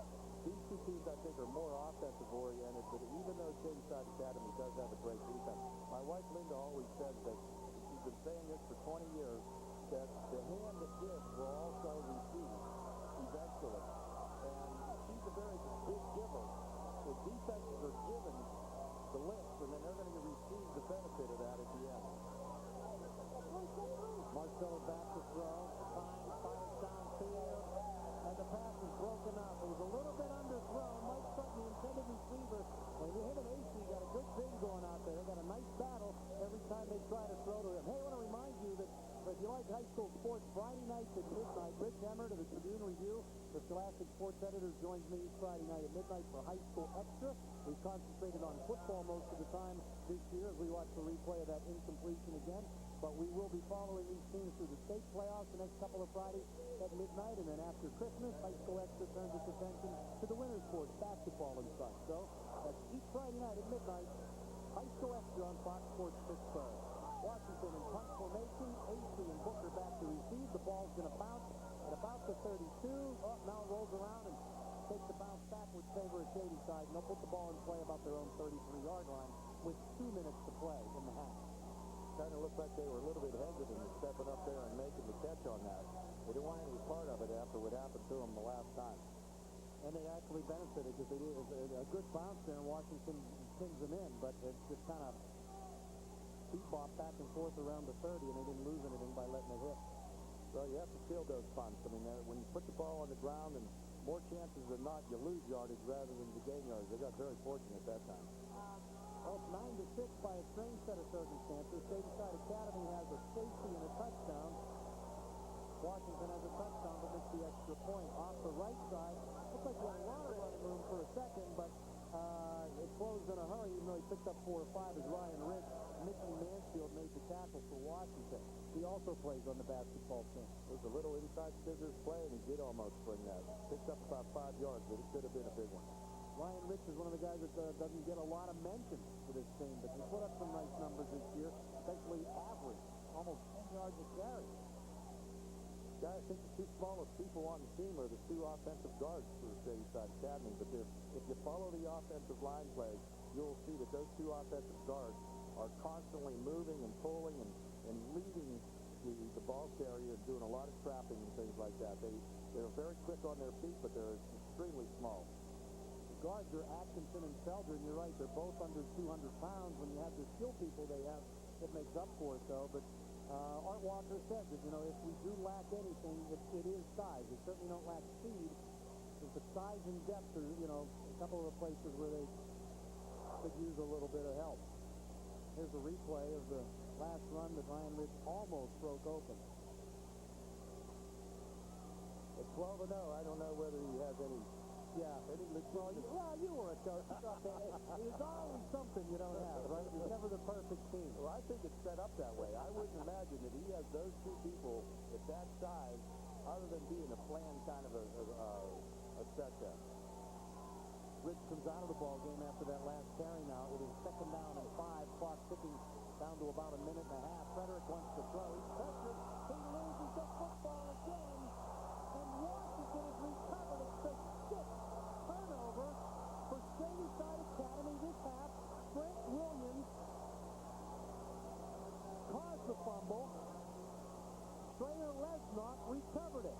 Now you just can't keep making those kinds of mistakes series after series after series after series and get away with it. I mean, they're very fortunate to be ahead in this game right now with the turnovers they have. Well, one thing Art said is he thought this team was more mature this year than last year, but all these turnovers really aren't bearing that out, even though they are seniors. They're not playing a mature game. 34-yard line and a great opportunity for Washington to get back in it before halftime. Sutton was open. Marsteller couldn't find him. Let him a little too much as he found the seam at the 25. Yeah, he was wide open. He just missed him by about 2 or 3 steps. He came down to get a skinny post to the middle, and he just underthrew him just slightly. Well, just tells you how much skill can overcome mistakes. You're winning the game despite 6 turnovers. And Washington needs to do something here to take advantage of that turnover. They have a minute 27. The timeout situation is the Little Prexies only have 1 left. Shady Side has all 3 of theirs. 2nd and 10. In motion is Ellis, and we have a whistle.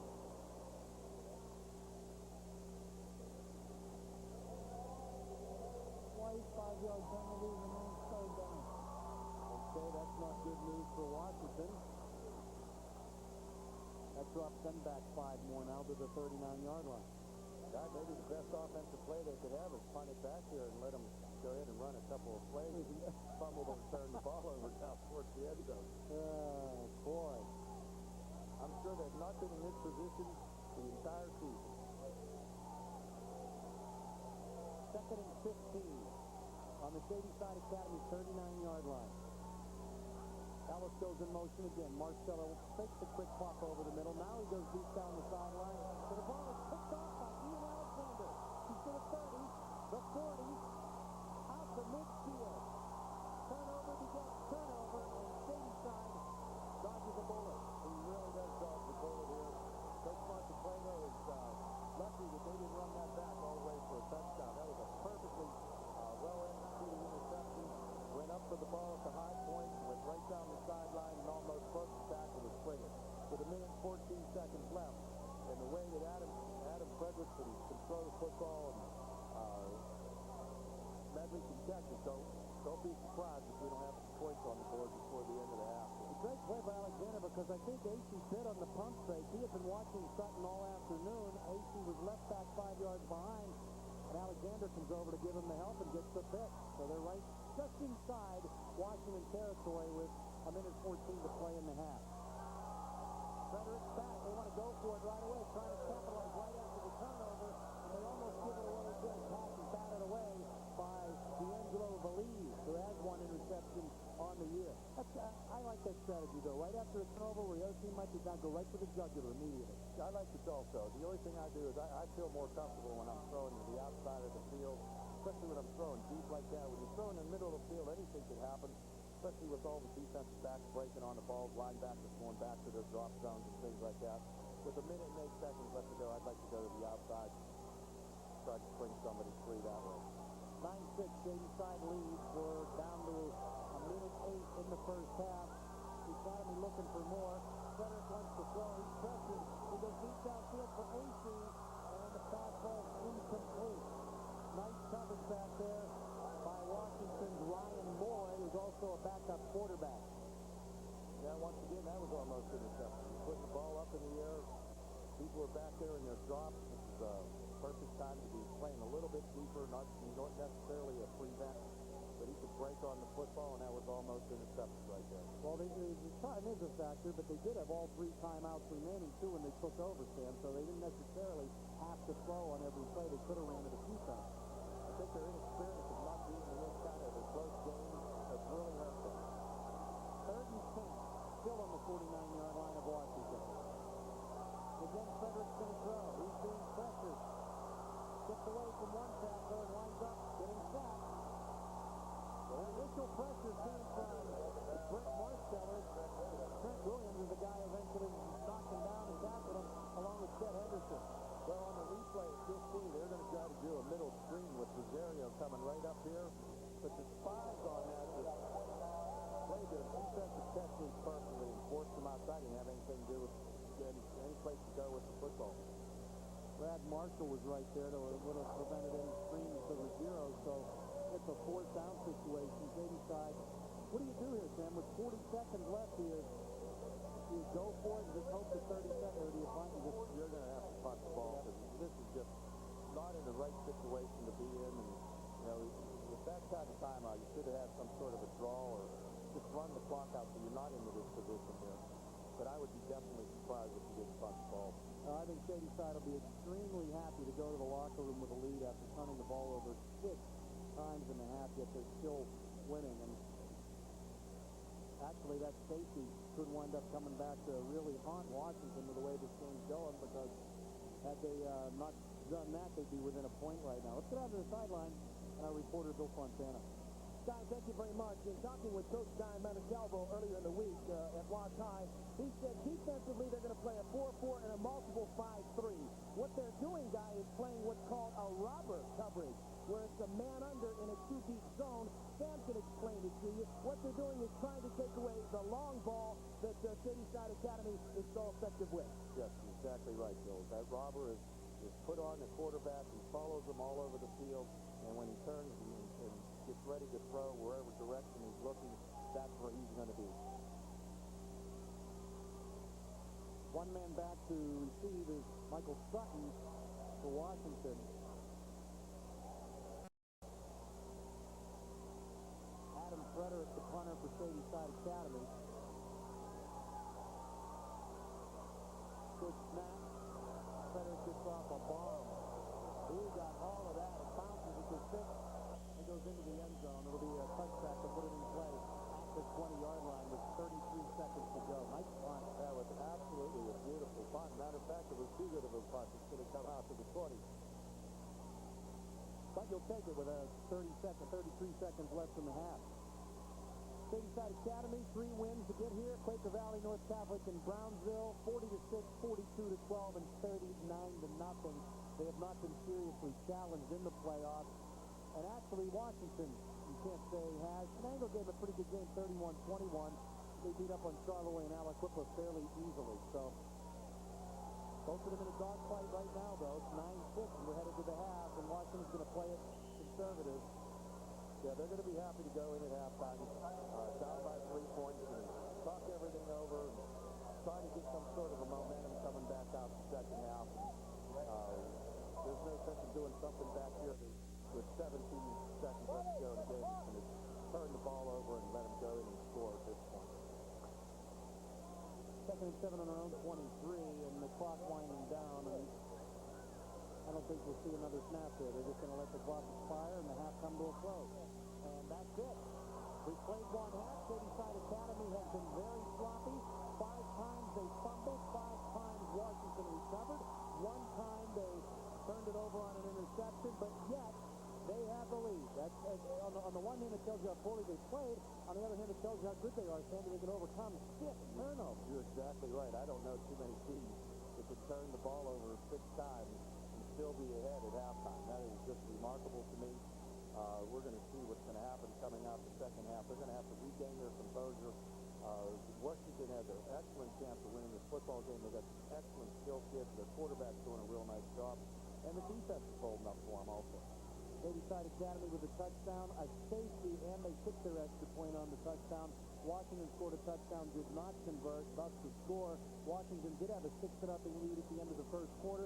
Shady Side Academy with the 9 points in the second quarter. We're going to go down on the field now to our sideline reporter, Bill Fontana, standing by with Washington coach Guy Montecalvo. Guy, a tough football game, 9-6 right now is the score. You told me earlier in the week you wanted to run inside the tackles and use some ISO and some traps. Tell me your thoughts what's going on here in this football game. We're having a little trouble right now handling the 1 tackle and the 2 inside linebackers right now with our trap and ISO game, but we're not going to give up on it.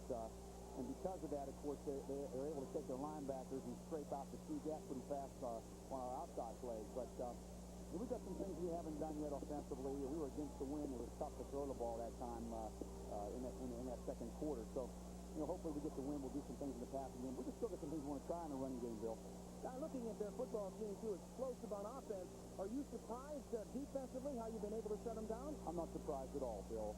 We have an outstanding defensive football team. As I said, the 9 points that they have come off of turnovers that we gave them. And I'm very pleased with the way our secondary is playing. We get up a couple passes, but we've also got a couple picks, and we've got a couple bataways, and we're getting some pressure on them without having to stun a lot. So that's pretty good in our favor right there. But we have a fine secondary. We broke the all-time record at our school this year with 27 interceptions already. So I like our shot in the secondary against the receivers, but we just had to be able, as I told you earlier in the week, to be able to shut the running game down without having to play 8-man front. So we've been able to do that fairly well so far. Guy, thanks for spending the time. Good luck with your team. Guy Montecalvo for the Wash High Prexies. And we're at halftime here where Washington is trailing by a 9-6 score. We're coming back with a whole lot more football action. Don't go anywhere on Fox Sports Pittsburgh.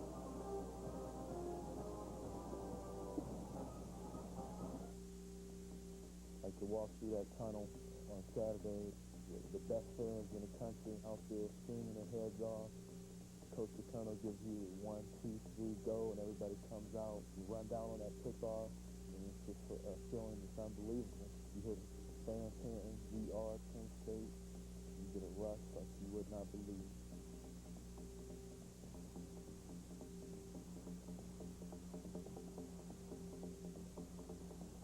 The definitive word in custom club fitting today is the True Temper Shaft Lab. Technology so advanced it's being used to analyze the golf swings of players on tour. That's right. The same device that's analyzed the swings of over 100 touring professionals is now at Golf Augusta Pro Shops. If you're considering a club purchase of any kind, you owe it to yourself to get the Shaft Lab Advantage. The choice of pros on tour, just think what it could do for your game. At Golf Augusta Pro Shops, the lower your score store.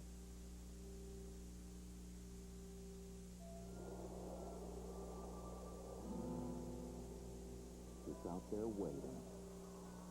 And in all our years of experience, we've learned one thing. You're not the only one who depends on good brakes. With upfront pricing at Midas, we first perform a 45-point inspection to find what repairs are needed and what can wait. So you only pay what we quote you. Come into Midas today, because you never know what you might run into next. Hockey. The NHL on hockey. The Puck Stop here on hockey. This holiday season, the greatest saves are gifts from the Puck Stop here. Choose from the Tri-State's largest selection of NHL licensed gifts. hockey cards, Zambonis, Stanley Cups, and more. Or choose from a great selection of collectibles, including authentic game-used sticks and jerseys, and autographed photos of your favorite players. The Touchdown Beer, Tri-State leader in hockey cards and memorabilia. 3019 Library Road, that's Route 88 in Castle Janet. The WPIAL Championships on Fox Sports Pittsburgh are brought to you by King's Family Restaurant. King's is the place to go before or after the game. Next time, make it King's. By your local Pittsburgh area Chevrolet dealers. By Pepsi One, great cola taste, only 1 calorie. By McDonald's. Did somebody say McDonald's? And by the Pittsburgh Tribune Review. Get a better read on high school sports in the Pittsburgh Tribune Review.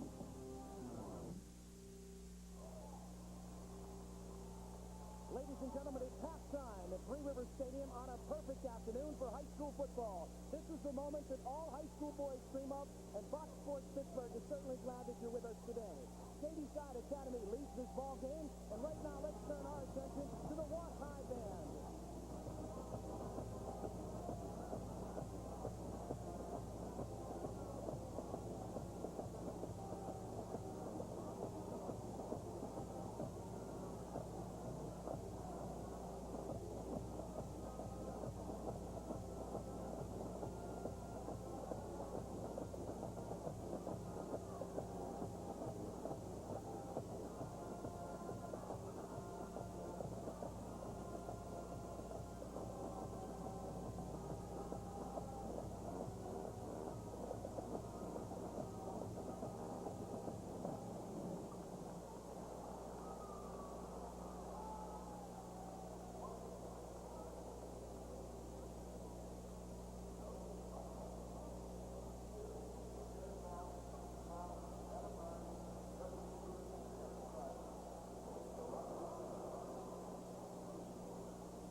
perfect temperatures on this late November afternoon, a Saturday, championship Saturday from Three Rivers Stadium.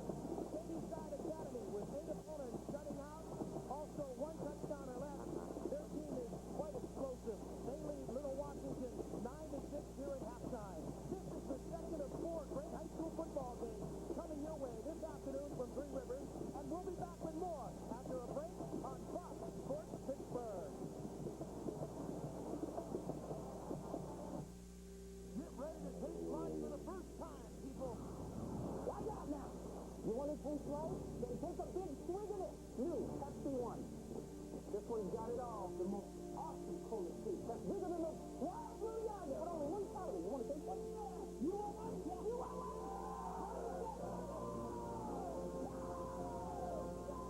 You got one for me? Put your space table up and careful. Take off my name. New Pepsi One.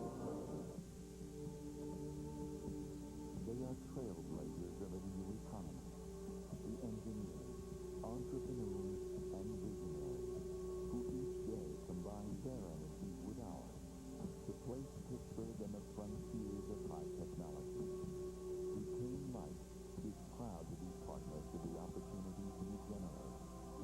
The dreams of tomorrow you make real.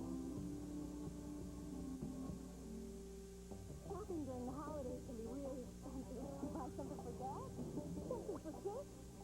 Or when are you going to do something for yourself? Well, there's a Chevy Make Your Money Count year-end event. Treat yourself to the Chevy car or truck of your dreams. With low 1.9% APR financing or big cash back on a huge selection of Chevrolet vehicles, the perfect Chevy is waiting just for you. So do something for yourself this year. The Chevy dealers Make Your Money Count year-end event. It's the season for you. Only Pittsburgh's largest classified gives you free ads. Now the Pittsburgh Tribune Review gives you free birth, engagement, and anniversary announcements. So tell the world about Bill, Will, Tess, or Beth. Mary, Harry, Barry, Kim. The announcements are free in the Pittsburgh Trib. Jen, Gwen, don't forget Ben. Cam and Pam, Larry and Terry. Going to the chapel gown to get married. Silver, golden, and the anniversary announcement is free for you and me. Call 1-800-442-8375 to place your free birth, engagement, and anniversary announcements in the Pittsburgh Trib. Welcome back to halftime of our AA championship game at Three Rivers Stadium. The Shady Side Academy Indians, despite 6 first-half turnovers, still lead the Washington Little Prexies in a tight one, 9-6. It was a tight one in our first game and went to overtime before Rochester beat Monaca 24-18. Joining me now at halftime is a legend in the coaching ranks in Western Pennsylvania. Actually, not Western Pennsylvania, period, in the country. Chuck Klausing, who earlier this year was inducted into the College Football Hall of Fame at South Bend, Indiana. And just for a moment, Chuck, what did that mean to you, and what were you thinking about during those induction ceremonies? Well, it's the highest honor I could ever receive in my profession, and I'm very proud and happy that I had great coaches and players that made it possible. It was a great thrill. And that's a great Hall of Fame, too, if you're ever out the Notre Dame area. It used to be in Cincinnati. They moved it to South Bend, and of all the Hall of Fames, it's one of the nicest ones, especially now that Chuck's there. Chuck keeps us straight, Stan and I, on Sports Beat. When we make mistakes on football rules, we get factors from Chuck a lot. He's been on the show with us in the past, and we're talking about Shady Side Academy here today, Chuck. You used to coach at Kiski, and at that time, SSA wasn't in the WPIAL, and you guys were, it was blood warriors when you played against each other. They were our #1 rivals, and I feel a little sad that Shady Side is in the WPIAL because we had a great tradition, and yet I understand, they are a co-ed school, and they had problems with scheduling games with female athletes, and we did not have any.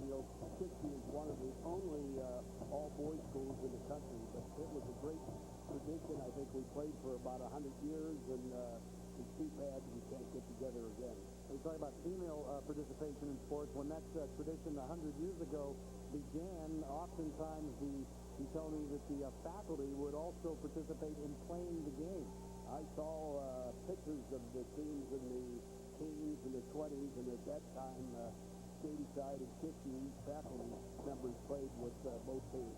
Well, bring us up to date, Chuck. I mean, you had the great years at Braddock and the record-setting winning streak and everything, and did a terrific job at Carnegie Mellon, did some work at Pitt, Kisky, everything else. And the last I talked to you, you were running your football camps last fall down in West Virginia. Are you still doing that? And for a while, you were working with some deaf kids, too, playing football. I helped coach the South Carolina School for the Deaf 2 years ago, and it was a very interesting experience. We had a blind youngster at center. We had a wideout that was the state female 100-meter champion that scored a couple touchdowns on passes for us. I have 10 camps throughout the East and Midwest each summer, and I'm going to expand and work with youth football. I made a real study of it, and I find that there are more uniformed youngsters between the age of 8 and 12 than in any junior and senior high school all put together. So there is a great participation of young people. Grandkids number up to what now? I counted that we have a total of 13 in all. Chuck, what about this team here today? You're talking about Shady Side Academy, a team with tremendous talent. They call them the Magnificent Seven guys that look like Division I prospects, but haven't been able to hold on to the football. Well, Washington's doing a great job, but Shady Side does have a great team, and you're right, there's a lot of Division I players there, and it's a thrill to see a game here at Three Rivers. I wish when I was coaching at Braddock that we would have had the opportunity. Our kids would have really loved it, and I think it's a great thing that the WPIAL is doing. And a great thing that the games are being televised, because I know the fans of Western Pennsylvania and the high school students really look forward to this. All right, well, if you want to know more about Chuck Clausen, he has a book, I Never Lost a Game. Time just ran out. Time's going to run out on one of these two teams in the second half. We'll find out which one when we return. Stay with us.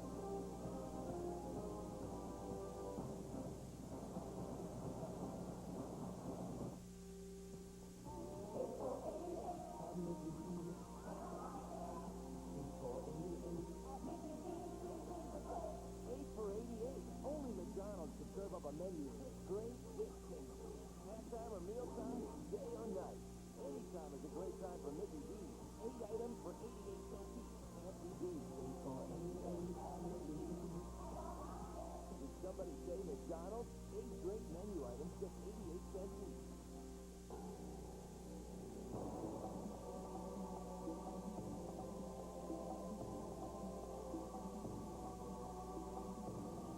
Dodge Intrepid styling speaks for itself. As for what's underneath, car and driver have a few words of their own.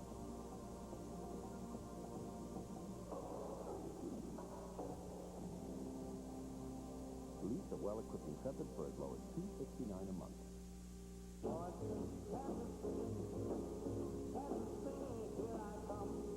The blues makes you feel alive. Living the blues. I just want a little bit rockin', baby. Rockin' all night long. I said, Blues classic for just $12.99. something's got a hold on me, yeah. You know the night does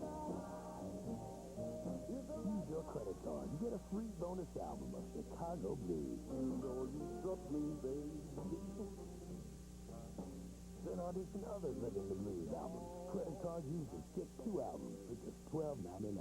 To order, call 1-800-231-4466. Use your credit card and receive your free Blues Strands cassette or CD for $12.99 plus $3.95 shipping to the address on your screen. Welcome back to Three River Stadium. There you can see the first game won by Rochester. The Class A title goes to the Rams, beating Monaca 24-18. That one in overtime. The second game here, still nothing decided, even though Shady Side Academy has a slim 3-point lead at halftime, 9-6. And there's not 5 field goals that made that 9-6 score. Welcome back to the stadium. I'm Guy Junk along with Sam LaFaza. Any surprises from what we've seen so far, other than all the turnovers by Shady Side Academy? I'm just totally surprised about how the composure of Shady Side Academy has just left them. It just seems like they're doing something atypical from what they've done all year. I'm just really totally amazed by that. Well, I mentioned that they lost this team here last year, and they were juniors then, but then they also lost the championship game to Alice River in basketball. And do you think a lot of the guys on the basketball team, also on the football team, is it a mental thing in big games right now? It looks exactly like that. I mean, they're going to have to overcome that, and I'm sure that Art's working with that right now in the locker room. But they just have to play their game. Nothing exceptional. They're trying to force everything rather than just go out there and play the game that they know they can play. Washington actually jumped out to a 6-0 lead in the first quarter, led 6-0 after the quarter. We talked about how they have dominated first quarters of play this year throughout, outscoring their opponents now 94 to something like 27 for the season. And that's Brent Marsteller hitting Brandon Barons, and makes a nice catch in the back of the end zone. They missed the extra point, but it gave them a 6-0 lead. But then in the second quarter, in the shadow of his own end zone, Marsteller panicked a little bit, got called for an intentional grounding, and that went as a safety in his own end zone. It was almost an interception for a touchdown. That made the score 6-2.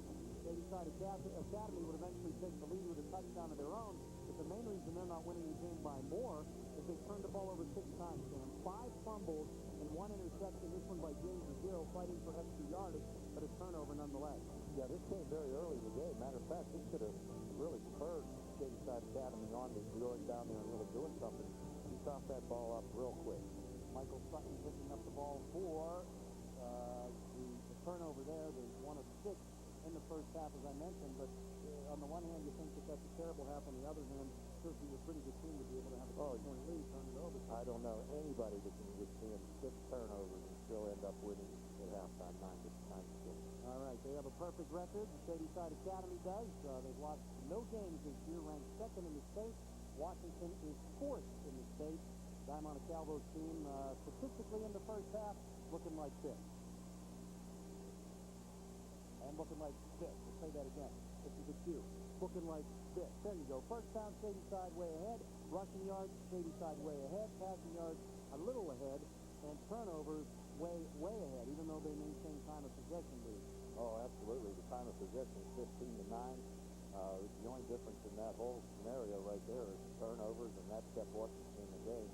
And hopefully what's going to happen now is we're going to come back out and get back to the regular type of football that both of these teams are accustomed to playing and see a good second half. And part of the reason Washington has not been able to take advantage of those 6 turnovers is they popped it up 3 times themselves. A total of 9, not what you expect in a championship game, but maybe that'll change in the second half. Bill Fontana standing by, our sideline reporter now with the coach of the Indians, Art Walker. Billy? Art, looking at your football team, Shady Side Academy, I don't know what it is, but for some reason when you come to this stadium, turnovers seem to be a thing of the present. And it's an honor to you that with as many turnovers as you had, you still lead the football game at this moment. Well, that's what I told our young guys. You know, 6 turnovers, and we're still in the ball game, and we're still leading by a few points. But we haven't had turnover. I don't think last week we had 1. I don't think we've had 6 in the whole season. We've been doing super, but that happens. But thank God we got another half to play, and we're still looking good here. I think our kids will play a different half. Let me ask you, too, what do you think Washington is going to do in the second half? What do you need to do to be successful again? Well, we got to try to keep them from making those big plays, and they're going to try to make some big plays. That's what I think they're going to try to do. We just hope we can keep them. We're playing great defense, and we can keep it up, and we have to move the football. Good luck to you. Thank you very much. Art Walker, the head coach of Shady Side Academy, and we're just about set for second half action. This is game 2 of 4 on Fox Sports Pittsburgh. Let's go back upstairs now to Guy Junker and Sam LaFaso. Thanks very much, Bill. There's a shot of Ian Alexander. He had one of the costly fumbles that led to the Washington touchdown in the first half. And as Art Walker said, he probably didn't have 6 turnovers all year, yet they end up having 6 in this game. 60 teams altogether were in the playoffs to start this thing, more than ever before. 125 WPIAL teams in action altogether. Shady Side Academy is the only team to come back from last year. Rematches in 3 of the 4 games today from the regular season, Sam, but this is the only game where the 2 teams did not play in the regular season. I kind of like that. It's almost like the bowl game. You don't want to see teams that have played each other before. It's nice and fresh in the championship game to meet someone new.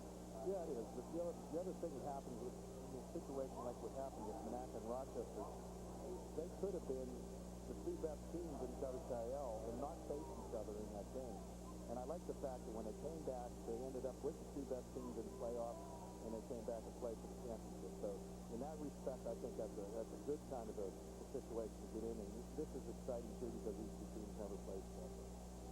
7 teams made it through the regular season undefeated, but only 3 of those made it to championship Saturday here at Three River Stadium. One of them Shady Side Academy, another one Rochester, who won the championship in the first game, remain undefeated to go 13-0.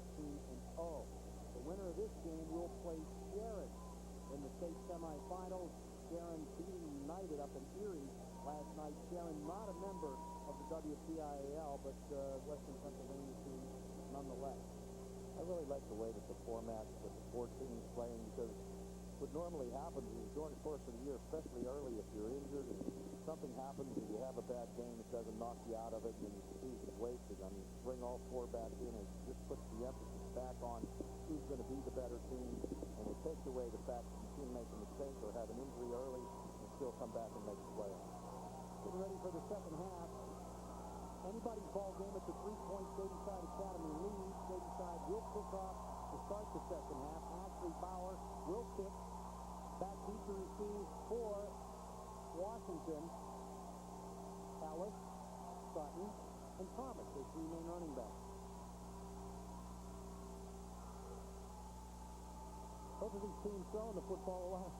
23 attempts in the first half of this game, Sam, which is, I think if Rochester and Monaca played for 8 weeks, they wouldn't throw 23. I agree with that. That's really unusual. And we knew that was going to be the case when we started this game. But it also shows you how, a more wide-open offense can also lead to more turnovers, too. All right, the second half is underway. The ball is bobbled. Picking up right where he left off in the first half. But Jason Ellis recovers his own fumble, takes it out to the 30-yard line, and was brought down by Mike Mooney and Clarence Gilchrist. It's almost like a chain reaction, guy. Once it started, it just never stopped since that whole time, very beginning. And it just seems like it's going to continue to do that if this is any example of what's going to take place in the second half. Well, I'm sure you'll agree. If there's any point in a football game where you can't have a change in momentum or a change in what's happening, it's at the beginning of the second half. Absolutely. All right, well, we'll see if anything changes here. 9 combined turnovers in the first half for these 2 clubs. Splitting out wide to the right is Brandon Barnes, who has the lone touchdown for Washington.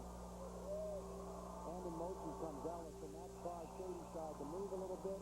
Ruggiero moves up to the line of scrimmage, and that'll be 5 yards for Washington.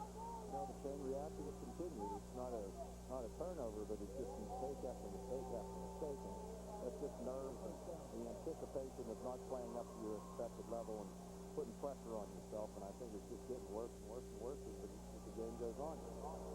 Shady Side Academy has never won a WPIAL title. This is the 4th title game of Washington just in this decade. They've won 1 of the first 3 under Guy Monticello. 1st and 5. Ellis comes to the right side. Oh, he plows his way ahead. Great individual effort. He picks up a first down. Feels like he was stopped for a yard, maybe 2, and he wound up getting 6. So what happened was the left guard came out and they ran a little trap play, and the guard didn't get the trap taken care of, and he just bounced it behind him and then took it outside and picked up about 5 yards. This is as quiet as any of the stadium's been since we started the first game at 10:30 this morning, and I think both sides just kind of waiting for something to happen, not sure what they're going to see here. They're waiting for the lull before the storm here. They're hoping.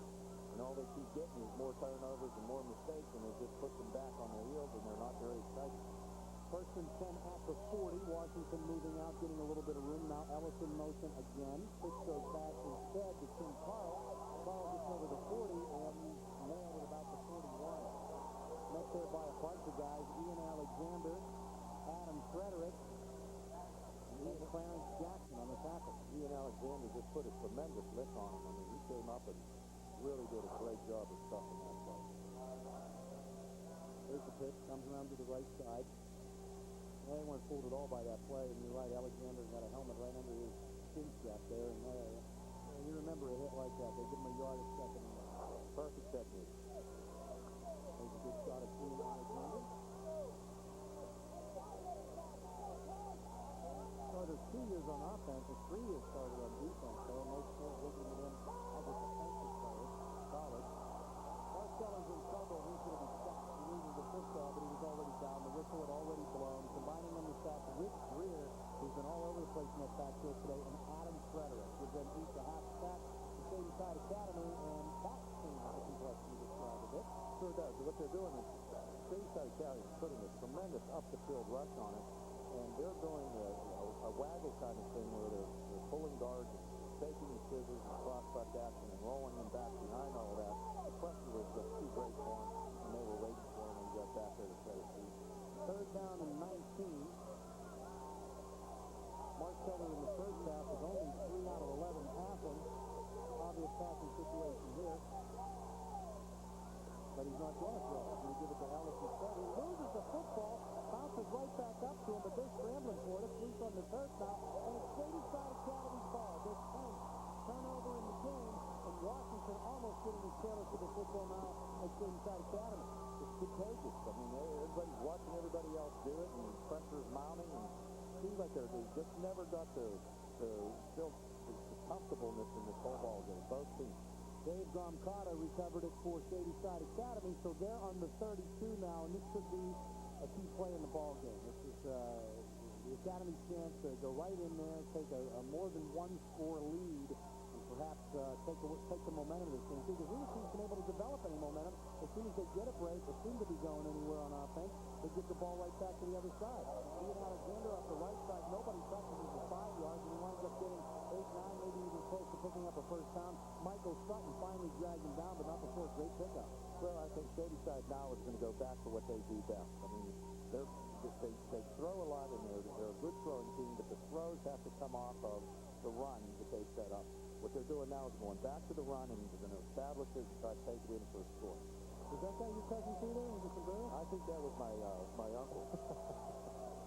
It's second down and 1. It was a 9-yard pickup on first down. In motion is Ryan Rich. Nice run off the left side by Alexander this time. He's down to almost the 5-yard line. I'm going to say he stepped out of bounds for 6. So Shady Side trying to take advantage of the turnover. Michael Sutton pushed him out of bounds, but the Academy knocking on the door here, and I'm sure Art Walker hoping that they take control of this football game now, something they weren't able to do at any point in the first half. Well, I think what you're going to see right now, and, Art called his own plays. He's the offensive coordinator. He ran that play to the right. It was successful for him. He almost broke that one. He come back, switched the formation, just ran it to the left, and it was successful for him, too. Ashley Bauer warming up, kicking field goals on the sideline. First and goal at the 6. The Indians hoping they don't need a kicker until the point after. Ruggiero bounces off one tackle on the right side, and James Ruggiero goes in for a touchdown. Our first score of the second half, and for the first time in this game, we have a 2-score lead. 15-6 now favor Shady Side Academy.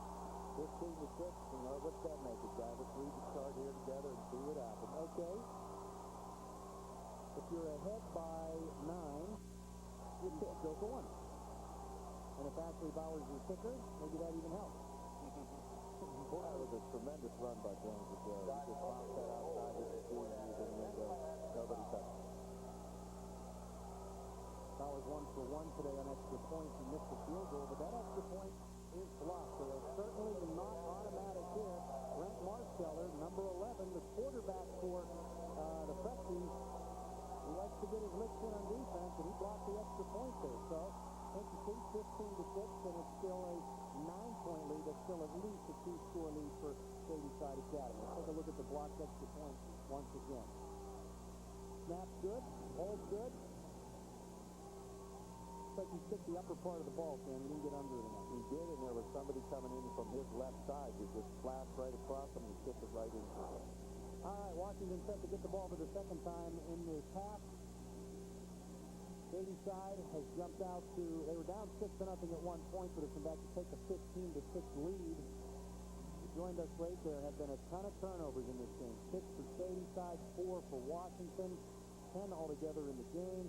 And this after a pretty technically sound Class A championship that we had before this one. The winner hoping to move on to play in the state semifinals next week against Sharon. It's a 3-play, 32-yard drive. It only took 52 seconds for Shady Side Academy to score. Well, just like Coach Walker said right before half started, is that he didn't think that they had fumbled this many times or had that many turnovers the entire season. With 10, I'll bet you between the two of them, they didn't have that many turnovers. It's one of the most frustrating things in coaching isn't when you lose, because there are times when you just know the other team's better anyway. It's when you know you're good and can't do what you've been able to do, and you're coached and taught, and you just don't execute. And there's nothing we can do about it because you're not on the field, and the emotions played a big role.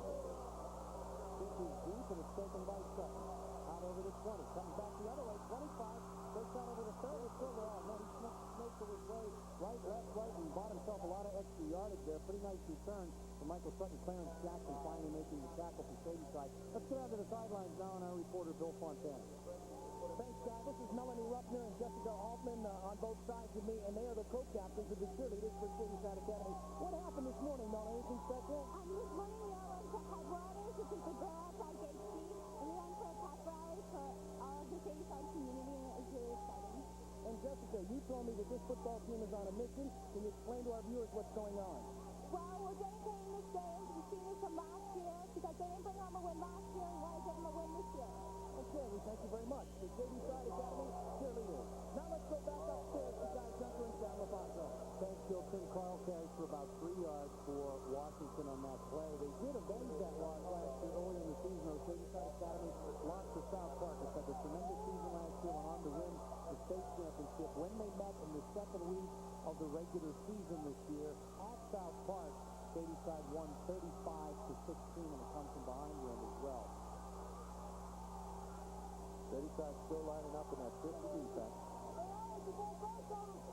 Sutton split out wide to the right. Barron's in the slot to the right. In motion is Ellis. Everything to the right, except for Marceller wants to throw to the left, and it's almost picked off.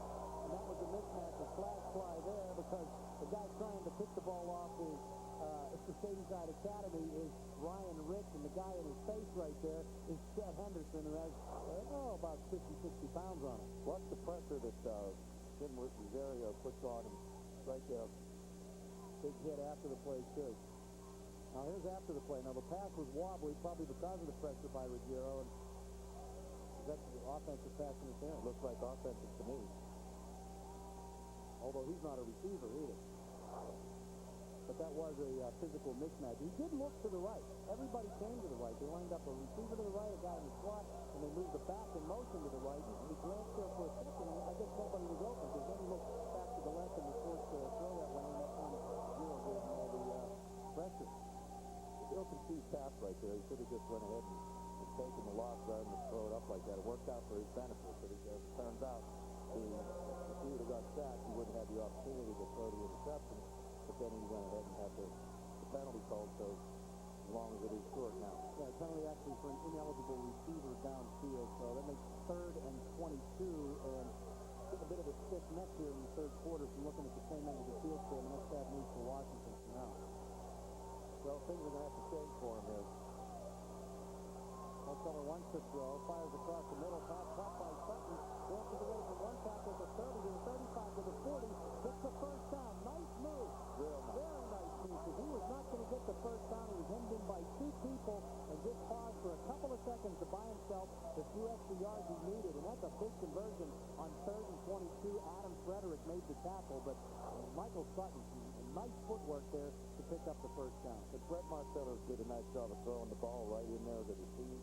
He comes back out, and once he hits the sideline, he's going to let the defense just over pursue him, and he picks up, makes the first down by the extra couple of yards. Goes right to real nice to Alexander. Very nice.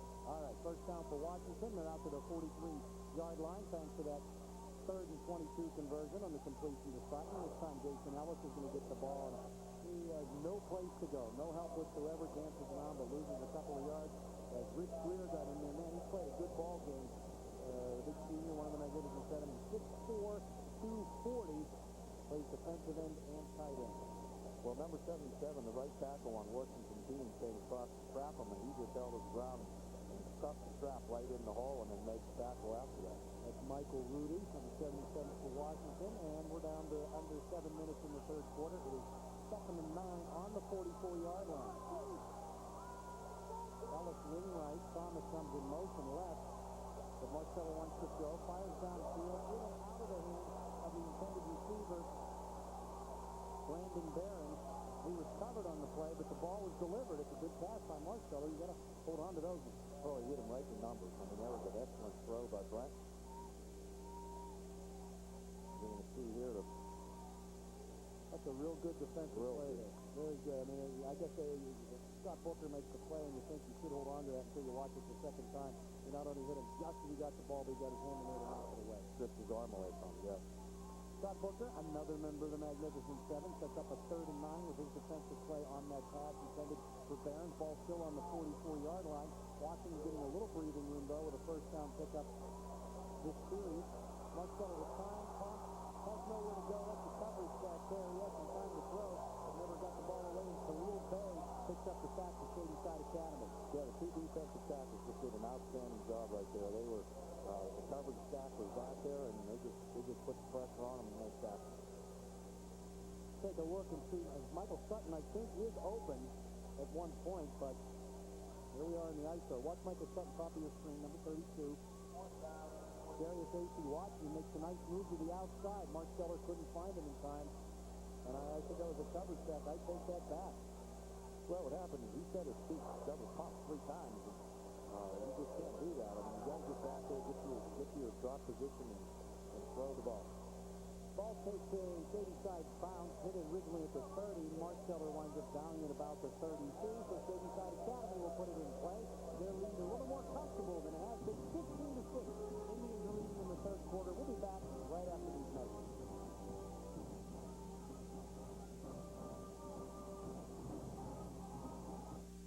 Brett Hall and Bobby Hall become the first father-son combination in National Hockey League history to each register 1,000 points in this game. Pull that! Look out.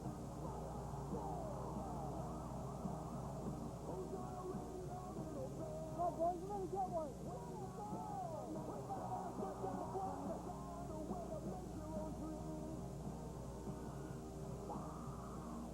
If you want to get a better read on Pittsburgh, get it from the writers of the Pittsburgh Tribune Review. Pittsburgh people just really enjoy their sports, and that makes being able to write about those people fun to do. People in the Pittsburgh area, born in Pittsburgh area, love to do it, and I love talking to them about it. I cover sports from a fan's perspective. I was born here, grew up here, and there's nothing like a Pittsburgh sports fan. Call 1-800-909-TRIP to start home delivery of the Pittsburgh Tribune Review. Coming up after this game, Moon and Blackhawk in the AAA Championship. Stan Savage just come into the booth. He'll be calling that along with Neil Gordon, the Penn Hills coach, and John Yanessa, the Baldwin coach. And then the tape delay broadcast after the Penguin game tonight of the Quad A Championship between Newcastle and North Allegheny. Full day of title games. We've had 2 close ones here. The first one going into overtime. Can't get any closer than that. A 2-second time of possession difference in that first game.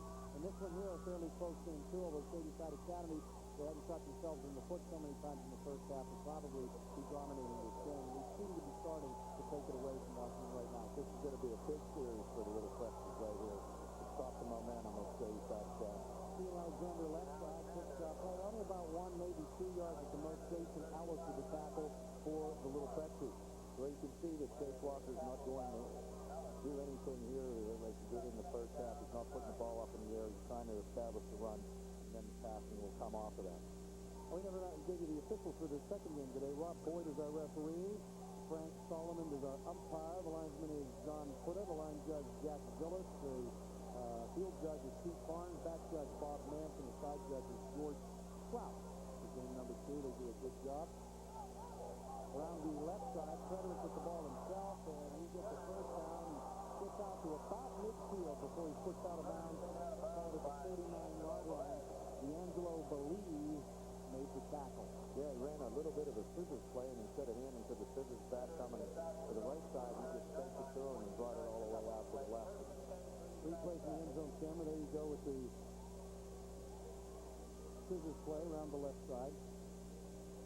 Frederick's tough kid. I mean, he doesn't take the knee or the easy way out, boy. He's going to fight for every single yard when he runs the football. Hard-nosed. Not much happening there. Ruggiero gets it out. He picks up a yard and gets it right through midfield. Chet Henderson made the tackle there. One of the key defensive players for Washington, 3rd on the team in tackles during the season, 4.5 sacks on the year too. So I think it'd be a good opportunity to congratulate Blackhawk and Coach Hamilton, his coaching staff, and his community, and Mark Capuano from Moon and Moon community and school district. There's going to be a tremendous game to spend in Coach over this season. Excellent piece. I thought it was sitting on the high school show that Joe Hamilton has been here so many times. He got an office next to Bill Coward. There's a completion to Marion Medley. Nice fingertip grab at the 40. Left it out of bounds at the 36-yard line by Michael Sutton. So a good pick up. First reception by Medley in the second half. he has Adam Frederick just has a real nice knack of getting his feet set, delivering the ball. He has a very strong arm, and Mario just does outstanding at making those cuts. That ball was right on time for him. Interesting, Sam, you mentioned Medley made the fabulous 22. He had 27 receptions this year coming into this ball game, as you see Frederick get nailed after the play. But he had more yardage actually last year. 671 yards in those 27 catches last year, 526 yardage coming into the game this year. Sounds like his reputation preceded him. Ian Alexander gets across the 30-yard line and down to about the 27, and it seems like Shady Side is slowly but surely starting to take control of this football game. Tim Carl on the stop for Washington. Washington had a chance, Sam, to get a lead and build a lead. They went up 6-0, but with all those first-half turnovers, they didn't take advantage of it. They'll turn it back over themselves 3 times. And they're suffering from that right now, and they're going to have to get some sort of an emotion back there because they look like they're a little bit flat. The fans from Washington look like they're a little bit flat, and it's like the lull before the storm. The inside linebacker for Shady Side causing some problems for the offensive Washington, getting the guy Montalvo at halftime. The zero off the right side, and always like a pinball, and he starts bouncing around in there. He's met at the line of scrimmage, but managed to pick up 3 yards or so off the right side, get down to the 22-21-yard line. Yeah, it's going to be a first and 10 here. He picked up about 5.5, 6 yards that time. And once he sees that seam, he bounces it to the outside. You're not going to bring him down with one person. Tim Carl made the stop along with D'Angelo Valise. And it's first and 10 on the 21-yard line, and time becoming a factor now. They march down and score here. They'll probably eat up most of what's left of the third quarter. Then Washington will really be behind the 8 ball. Washington has helped win in this game. Very important they make a defensive stand starting right now. And they tried to. As the zero goes off left side, and he picks up a couple. So he picked up a couple. He got Matt right in the hole. And I don't know whether you can see it. I'm sure that we're having a replay on this. He just lowers that shoulder and body lean and keeps the legs moving and just plows in, and he picks up a real nice 3-4 yards. Mickey Mansfield made the tackle. And you see, what's the body lean? Just knocks him down. Yep, he shouldn't have got anything and actually got a couple. Got a guy, Montalvo, and his defensive coordinator, Matt McGee, on the sideline. Matt with the fishing hat on. Left side this time now, and a lot more room to run is Ryan Rich, and he's gone. Bounces outside. Ryan Rich with the Shady Side Academy touchdown. Takes it 18 yards, and it's 21-6. Well, what happens now is they just get Rogerio going off the right side or left side, and they just ran the scissors play back, and it was just something that they over-pursued on, and it was right there, wide open once he got the second. Well, I talked about this guy taking up most of the rest of the third quarter, but when you score in one place and make 6 yards out, it doesn't take anything. All right, let's go back to your start. It's a 15-point lead now. What happened? They're going to kick it. There you go. They're going to kick it.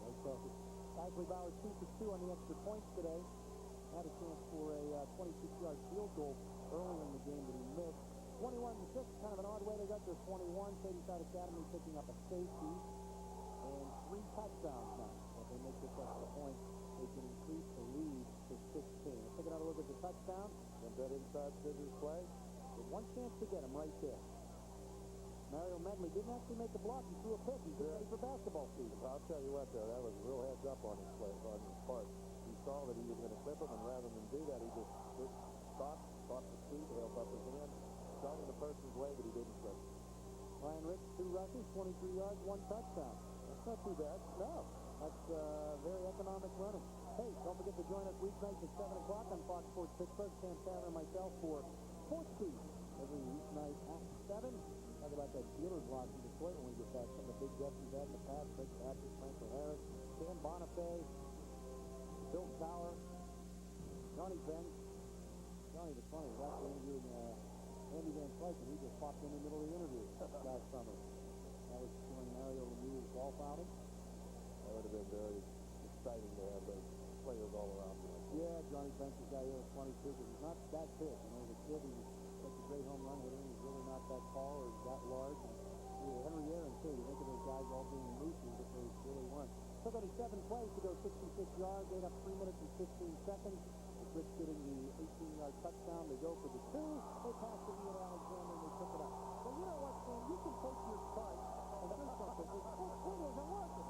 Well, I'll tell you what, I'm about ready to you convinced me that this is not the chart to follow. I must have the wrong numbers on. I was so excited. but you brought that in. But for whatever reason, they decided to go for the 2, and it worked perfect. It's Frederick Kati and Alexander for the conversion, and that makes it 23-6. So they have a 17-point lead. I guess the thinking there is that, you know, you're up 2 touchdowns in a field goal now by Sandy.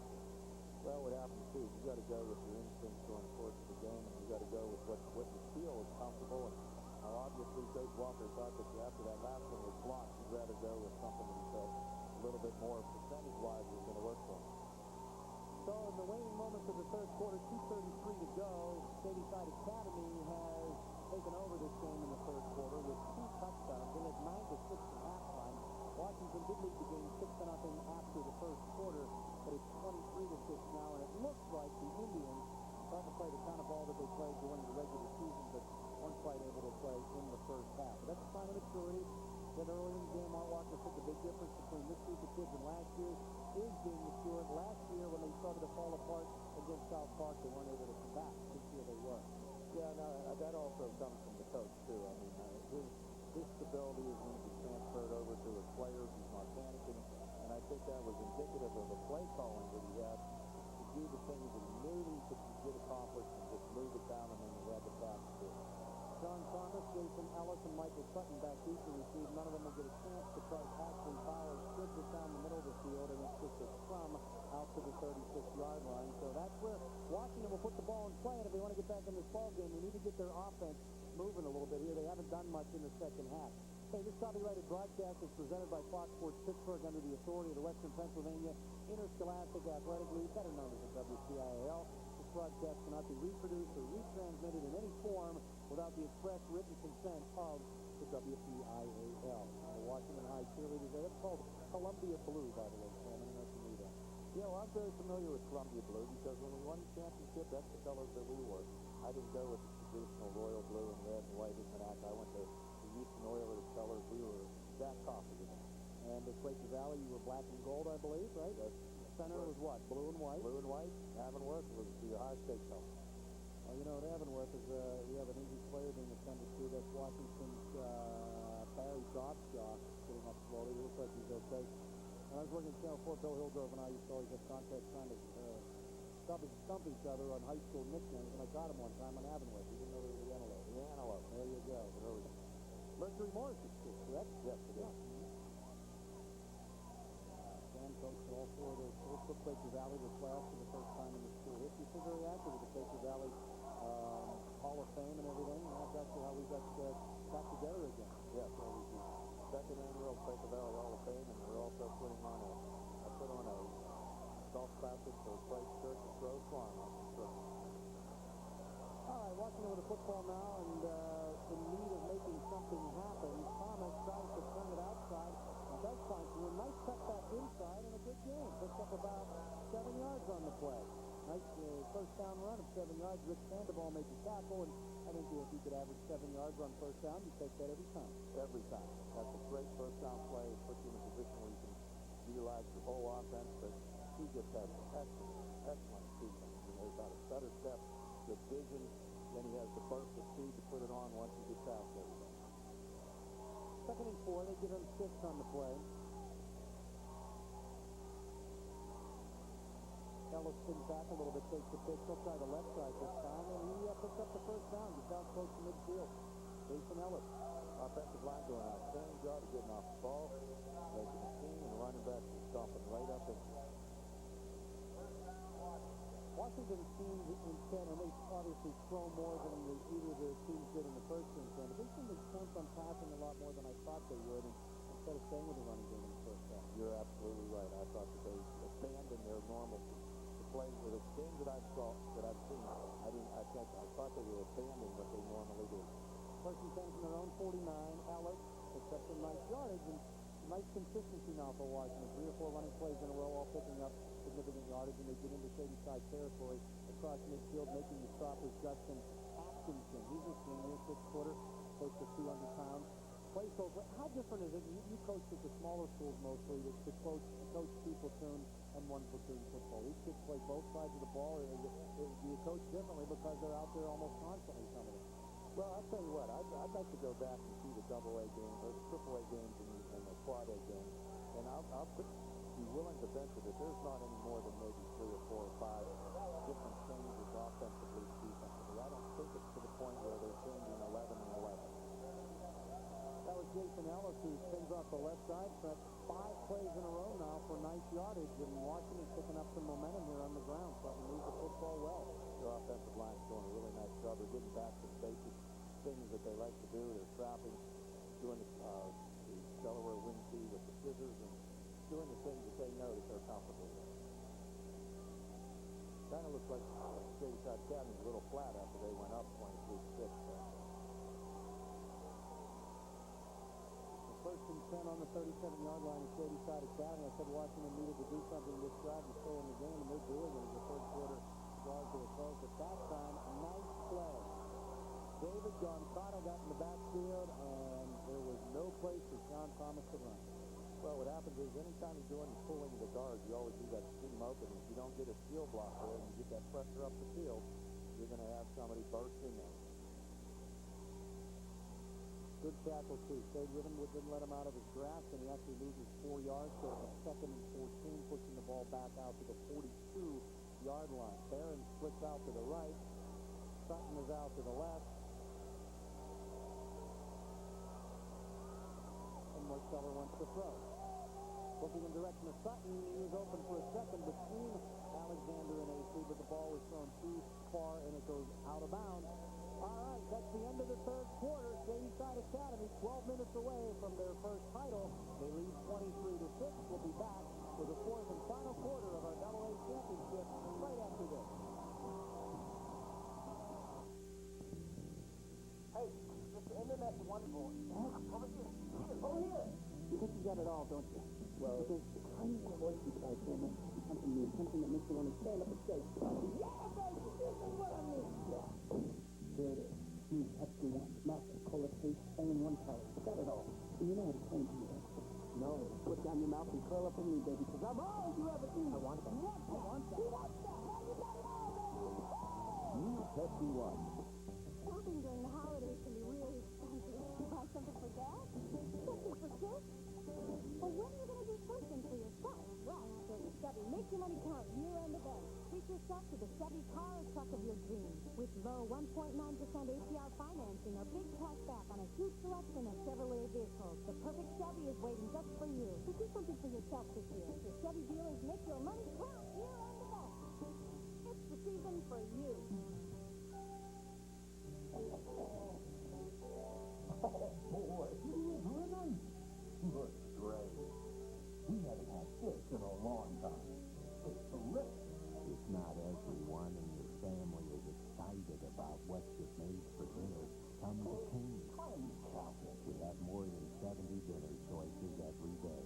Even liver and onions. Lots of iron. Come on, kids. Dig in.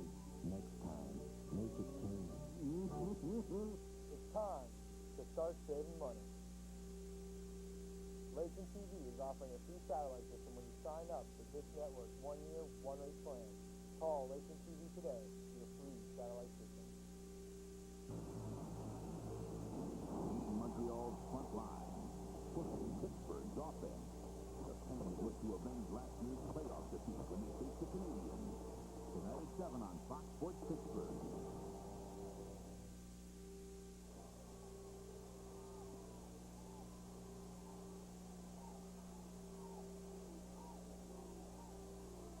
Washington High School is trailing Shady Side Academy. And you know, guy, when looking at what Monticello does, they watch the film several times, down and distance, study the personnel, and go back to see the chemistry routine. He probably had a tough time in doing that this week because Shady Side Academy doesn't seem to have any deficiencies. With all those skill people, they can do pretty much what they want, but a nice completion from Marceller to Michael Sutton as the ball down to the 25-yard line. It's going to be an interesting fourth quarter if Washington get in here and score a touchdown. That was an excellent pass play, both on the quarterback, Brent placement, and the receiver. You get the spot, the ball was right there before he ever stopped. Both of these teams did take some time to practice on artificial turf to get ready for the stadium. Shady Side just went over to Fox Chapel, real close to them there. Same with Washington. They practiced on the Trinity, which has turf, and that's close too out in the Washington area. Pitch going to come to Ellis. Scampers back to the line of scrimmage, maybe picks up a yard. He look for a hole that's undeveloped and then much room to run there. Adam Frederick making the tackle for Shady Side Academy. Our statistics through 3 quarters. The rushing yards for Shady Side Academy started to come into play in the third quarter. They were much more even at halftime as a result. They've almost doubled Washington now in total yards for the game. Time of possession is taking control there. The turnovers even have evened up a little bit. Sloppy for both teams today. You're exactly right, and I think the evening of the turnovers has put the game right into perspective. When it was Shady Side Academy had the 5 and Washington had 1, they still had a chance. We talked earlier, that's the one telling statistic, but when you're out turnover 5-1 and still leading the game, you don't have much of a shot. And that's going to end that drive. Ian Alexander with a pick. That was not a well-thrown ball. A bit of a wobbler from the time it left Marceller's hands, although he was hit, too. Well, I don't understand what's happening. I mean, they were moving the ball down with the run. They were doing it very efficiently, and then all of a sudden you were going to start throwing the ball. And when you throw the ball, if you're not very proficient at it, bad things can happen. And this is exactly what happened right here. An interception, and now it's taking them right out. If they have any kind of drive here, it's going to eat up the clock, and then they're going to be behind the 8 ball. Khalil Bay can take credit for that interception because he had Marceller right as it left his hands. That's why it fluttered so much. Ian Alexander, the beneficiary. The 5th turnover now for Washington and the 11th in the ball game. Ian Alexander comes off the right side. Look for Shady Side Academy. I would think to keep it on the ground most of the time and try to eat up some clock time. Absolutely. They're going to go back to what he did coming out of the series when he went down and scored against Coach Walker. Very experienced to this. I would be highly surprised if he came out throwing the football. Even if he didn't make the first down, he needs to eat up the clock. 10-20 left to go in the game. Quarterbacks in this ball game, a total of 29 pass attempts. Frederick is 5 out of 13. Marceller 5 out of 16, and the yardage almost the same. Frederick for 75, Marceller for 72, but Marceller has been hit twice. As we said, they're going to keep it on the ground, and for Shady Side Academy, it's Ryan Rich, his 3rd carry of the game. Seth Henderson with the tackle. He was 3rd on the Washington Little Prexies and tackles during the regular season. Ryan almost broke that one. He just his ankle turned and he twisted around, and one more step and a little bit of balance, and he would have broke that right into the end zone. As I said earlier in the broadcast, Washington reminds me a lot of Shady Side Academy a year ago in this game, because they are younger and inexperienced, and the kind of team that I think you can expect to have a shot at doing this next year again. Shady Side a little bit more experienced. They played here last year. Ian Alexander turning off yardage off the left side, picks up a 1st down. That'll kill more clock. We're down to 9:23. But you even look at all the years of the Super Bowl. How many times a team goes and loses and then wins the next year or a year or 2 later? I mean, that's the way it is in life, period, not just high school football. Sometimes you got to fail to be able to come back and win, and that's what happened to Shady Side last year. Maybe that's what happened to Washington. Well, unfortunately, guy, you said fail. I don't think Little Prexies has failed to get here to this game. Good point. They really accomplished a tremendous goal that they set at the beginning. So failure at this level is not. They might be disappointed, but I don't think it's a failure. Absolutely, no, you're right. You don't make it to the stadium and go 11-1 and get ranked 4th in the state and call it a failure at all. Another good pickup throw, 5 yards off the left side, and Shady Side is doing what they want to do now. Eating off clock, they lead 23-6. They've led since the 2nd quarter. They did get off to a shaky start, fell behind 6-0 early on, but it's been kind of quiet since. And I think what's going to have to happen with Washington is if they want to cause another turnover or something, is that those linebackers sitting back there playing base, they're going to have to do something. And as I say that, here comes the ball. And guess what? Ian Alexander fumbles, turnover number 7, and recovering it for Washington is Larry Wingfield, the junior, and that quickly, hey, some life gets breathed into Washington. Now they only have to move the ball 27 yards, and they're right back in the game. They are back in the game. All they have to do is establish a little bit of a run here. I wouldn't go directly to the pass. You know, they're on about the 26-yard line. It's like 27 or 27. You know, I have to say right back in the game, though, but realistically, with 8:22 to go and you're down 3 scores, even a touchdown here, you almost would have to think about going for an onside kick if you score. Oh, you definitely right. You score. Absolutely right. All right, we'll see what they can do. They were driving nice when Ian Alexander came up with the pick last time. As Sam suggested, they should stay on the ground, and they do. And Ellison picked up some nice yards here in the second. He is. He's a very good instinctive runner. He senses where where the holes are, and even when they're closed up, he has the ability to break it back inside, just like he did there, and he picked up about 4 yards. So he seems to have that one little, that if he's fast enough, he has that ability to pause just that split second and look things over and burst through the hole. Picked up 5 yards on that first down carry, and that push back this time instead of Thomas. Thomas gets to about the 21. He's gained maybe a yard, not much, because Rick Sandoval, nice lateral pursuit. He's a sophomore for Shady Side Academy. They're an experienced team, but Sandoval, one of the youngsters, seeing significant playing time at linebacker for the Indians. Well, when you surround yourself with that many experienced people, he's not a sophomore anymore after playing 0-0 and being ranked number 1 in the state in AA. He's not a sophomore any longer. That's right, but he seems like he's only junior. Absolutely. All right, that's going to bring up a 3rd and 4, the ball on the 21-yard line, and most important play of the ball game for Washington. In desperate need of a score here to make things interesting down the stretch. They trail 22-6. Marsteller fires a quick hitter right across the middle and completes it to Barron for the first down. Nice play. Real nice. Real heavy play. Very confident in his abilities. He did a nice job catching the ball. Heavy play right there. In the first half, Ellis carried the ball 5 times, gained only 1 yard. Second half, 8 carries, 33 yards. As I said, second half he started to come on a little bit here. And the ground control was helping Washington in the last couple of drives. Absolutely. It looks like Shady Side Academy is a little flat at this moment also. All right, so the first and 10 at the 14-yard line. Washington hoping for their second touchdown of the day. Ellis comes in motion. They fake to him. Marsteller rolls. He's going to keep the ball. Gets across the 15, dives his way down to about the 12-yard line. Then he stops the clock, and I think that's a heads-up play by a junior quarterback. He's really doing the things that he needs to get done. He picks up about 3 yards, 4 yards, and he stops the clock off. Game number 2 here today. Matt Bush and John Duffy keeping statistics for us. Anthony DePalma is our spotter. Done a nice job all day today. And I'd like to say congratulations to Gary Cooley at Newcastle High School and my good friend Jim Rankin in North Allegheny. That's going to be an exciting Quad A game later on this evening. North Allegheny, one of the most successful teams in recent WPIAL history, and Newcastle, one of the most successful teams in all time WPIAL history, back in the playoffs for the first time since '87. Pass is complete to Sutton. He gets inside the 5-yard line. They'll mark him out at the 4. And when Marsteller's on, you can see why they like to throw, but, you know, at the same time, you take that risk, and the last drive, they get intercepted by Alexander. If they get in that last time, who knows what's happening? Well, I think the philosophy of the kind of offense that they're running, you just can't go back there and throw the ball all the time. If your offense is throwing, it has to come off the offensive rushing. And this is what's happening. When you're successful running the ball, then the passing comes right with it. Ellis comes back next year. Sutton comes back next year.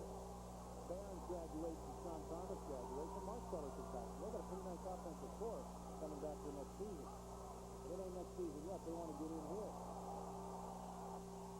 But unfortunately, Marsteller was hit almost at second that he got the ball from under center, and he tops it up. Looks like there was some short timing between him and the fullback, because he spun around and had the ball hanging out there, and the mesh point just seemed like it was off. I mean, they had a lot of pressure up front, and the ball was knocked to the ground. Rich Greer recovers for Shady Side Academy, and with that, we'll take a break. 6:22 to go in the game. It's all Indians right now. They lead at 23-6.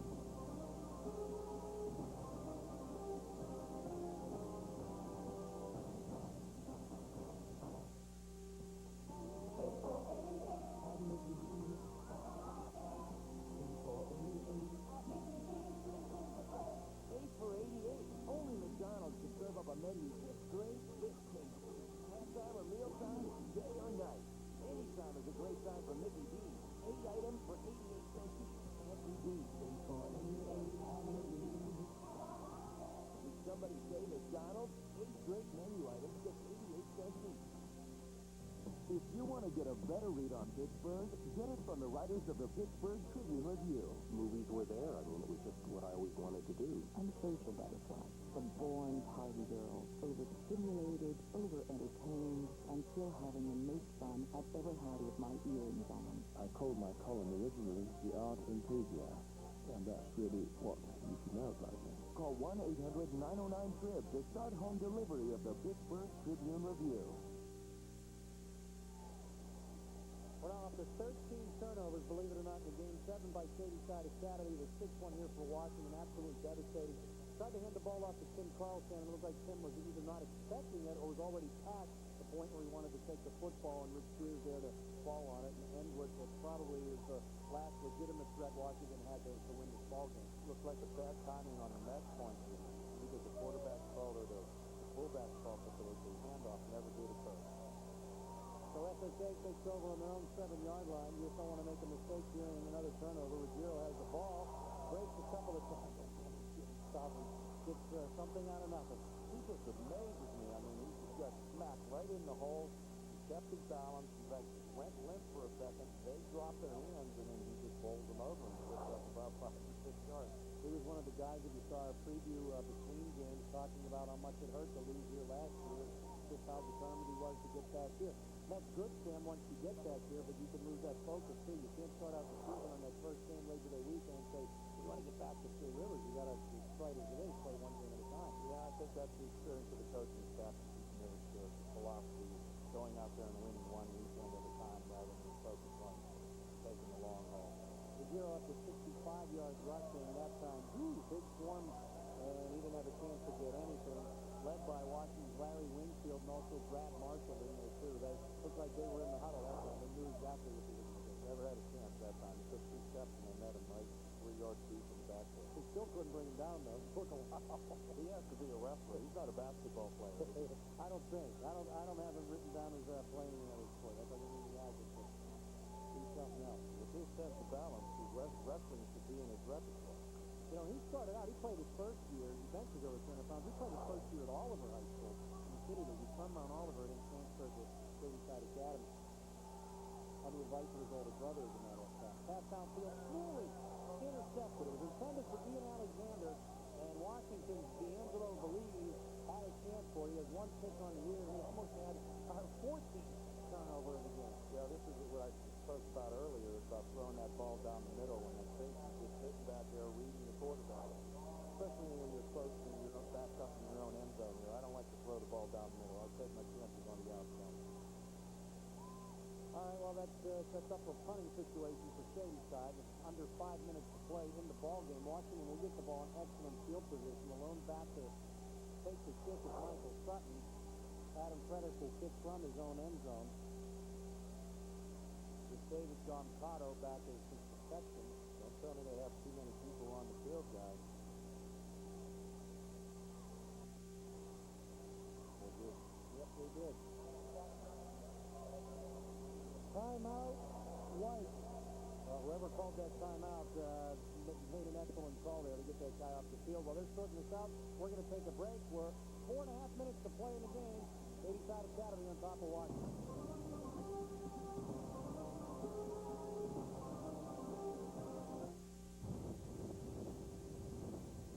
For decades, high school football has electrified Western Pennsylvania.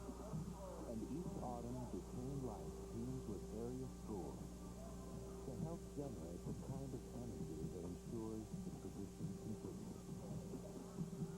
Through all the old rivalries, through all the new heroes.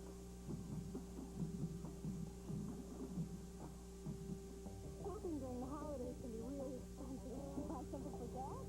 Something for kids? Well, when are you going to do something for yourself? Well, there's a Chevy Make Your Money Count year-end event. Treat yourself to the Chevy car or truck of your dreams. With low 1.9% APR financing or big cash back on a huge selection of Chevrolet vehicles, the perfect Chevy is waiting just for you. So do something for yourself this year. The Chevy dealers Make Your Money Count year-end event. It's the season for you. Welcome back to Three River Stadium, where Shady Side Academy trying to win their first WPIAL Championship after coming into the league in 1994. There you see a shot on the sideline. Washington's D'Angelo Belize had a chance at an interception, couldn't quite hold on to the ball. Now they have 11 guys on the field, and Adam Frederick will kick from his own end zone. Gets the ball away, Sutton the only guy back, calls for the fair catch, and it's at the 40-yard line. Good field position, clock working against Washington now. Guess you got to get that first touchdown before you start worrying about how you get back in the game completely, Sam. Well, what I liked about that play is he built fielded the punt and didn't let it bounce around like the last time. Got excellent field position. They're not going to make any mistakes. They went for the block, and they almost got in there to do it.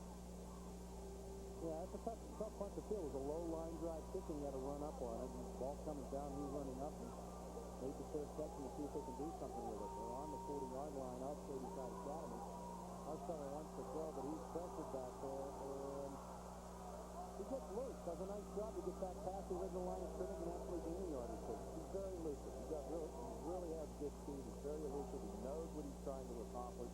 He didn't get rattled. He took off the rusher and spun to the outside. Unfortunately, none of his receivers went with him as far as the broken patterns were concerned. Second down and 8, ball on the 38-yard line. We're coming down under 4 minutes to play now. The next game, Blackhawk and Moon. That one also a rematch in the regular season. Newcastle and North Allegheny also played in the regular season. That one will be the rebroadcast after the Penguins game tonight, the Saturday championship.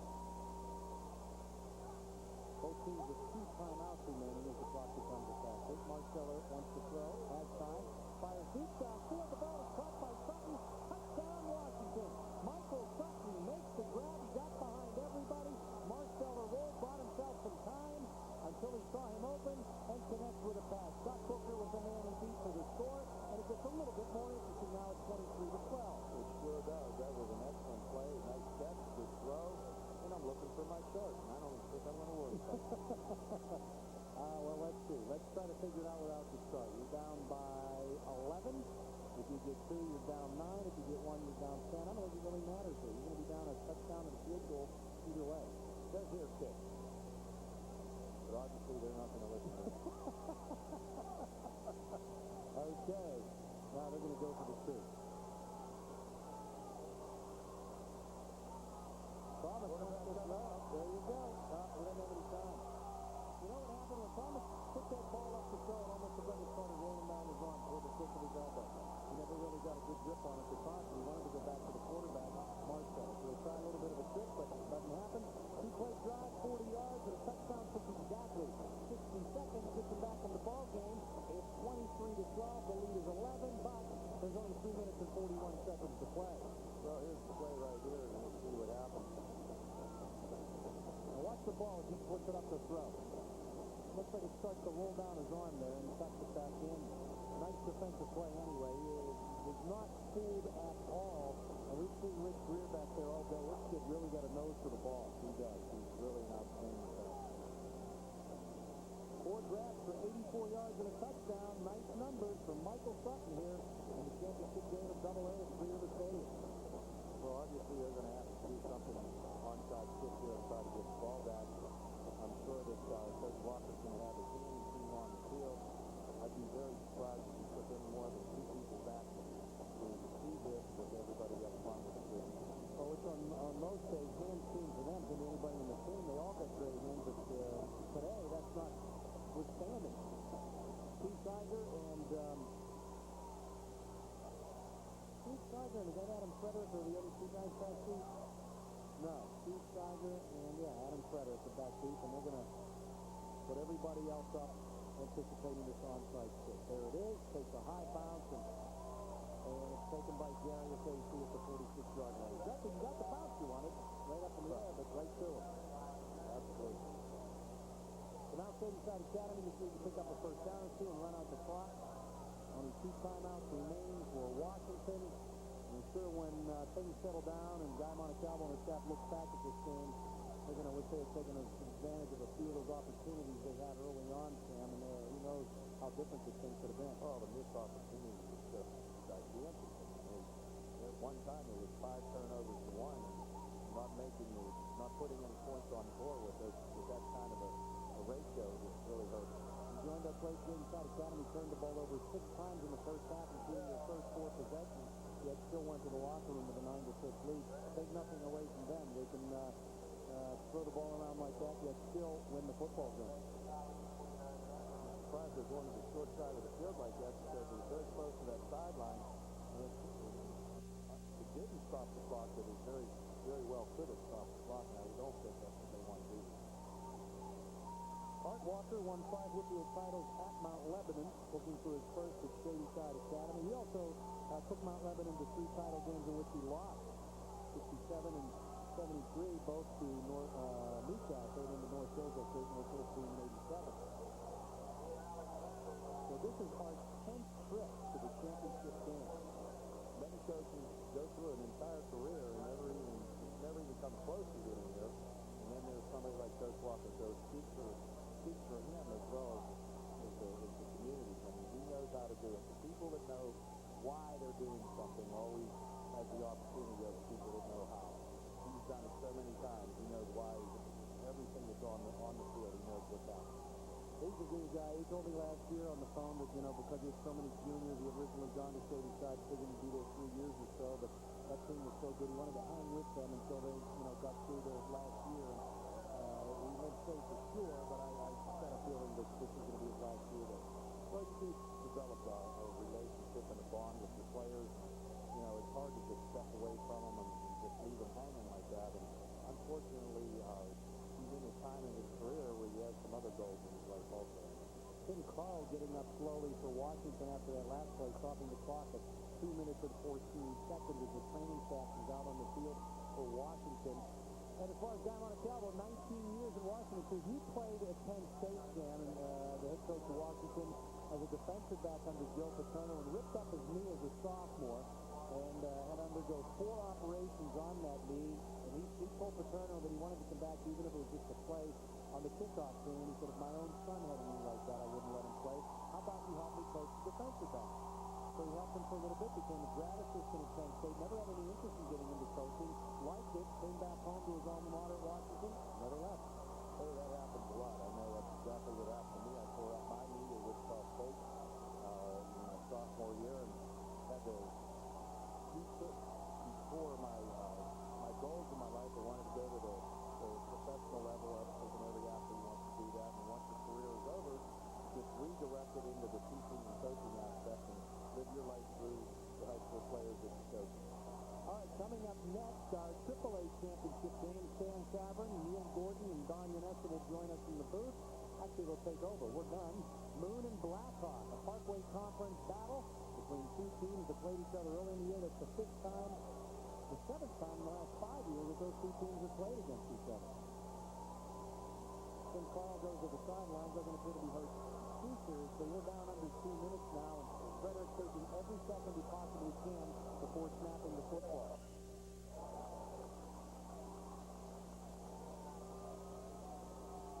We always had a situation where there was a coach on the sideline with a stop clock, and as soon as they blew the whistle, start the clock, we would be lined up on just like Frederick was right there, and one of my coaches, Bob Haig, would point to the quarterback, and he would start the snap call within about 6 seconds, and we'd try to run off as many seconds off the clock as we possibly could. Well, we're going to take a break. We have 1:43 to play in the game. Shady Side Academy is going to be the AA champions as soon as that time ticks off the clock. We'll be back at Three River Stadium right after this. Introducing the all-new Jeep Grand Cherokee with infrared dual-zone climate control. The only system in the world that actually reads body surface temperatures of driver and front passenger. At the slightest change, it automatically adjusts the cabin temperature. So conditions inside stay comfortable, even when the environment outside is chilly. The all-new Jeep Grand Cherokee, the most capable sport utility ever. Check one out at your Jeep dealer. These feet belong to Roger Camp, an extraordinary man who overcame a tremendous challenge. Roger is determined to lead an ordinary life, to perform the everyday tasks that you and I take for granted. So he won't miss a second of FoxSports.com. Whether it's daily insights from John Madden or real-time scores and stats, it's like having the NFL on Fox online. Welcome back to Three River Stadium. Fans with the enthusiasm of face paint. No matter how much they see themselves on the scoreboard, they like it. Shady Side Academy on top, 23-12. One of the things that Art Walker, I think, is real proud of, if he does retire at Shady Side Academy, he had 28 shifts now for football's first year. And in 5 years, he built that program up. He people that didn't want to play football or were interested in other sports. And he's attracted a lot of interest. 23 shots across the 1.43. When you have a coach that's able to do something like that, all the kids become more interested in playing. Hey, a guy like Delvo, I mean, they had to replace all but one offensive lineman this year. I mean, I look at this year for Washington almost as a rebuilding year with as young as they are. He brings them to Three River Stadium. That's just a tremendous feather in his cap. I mean, great coaches have the ability to do those kind of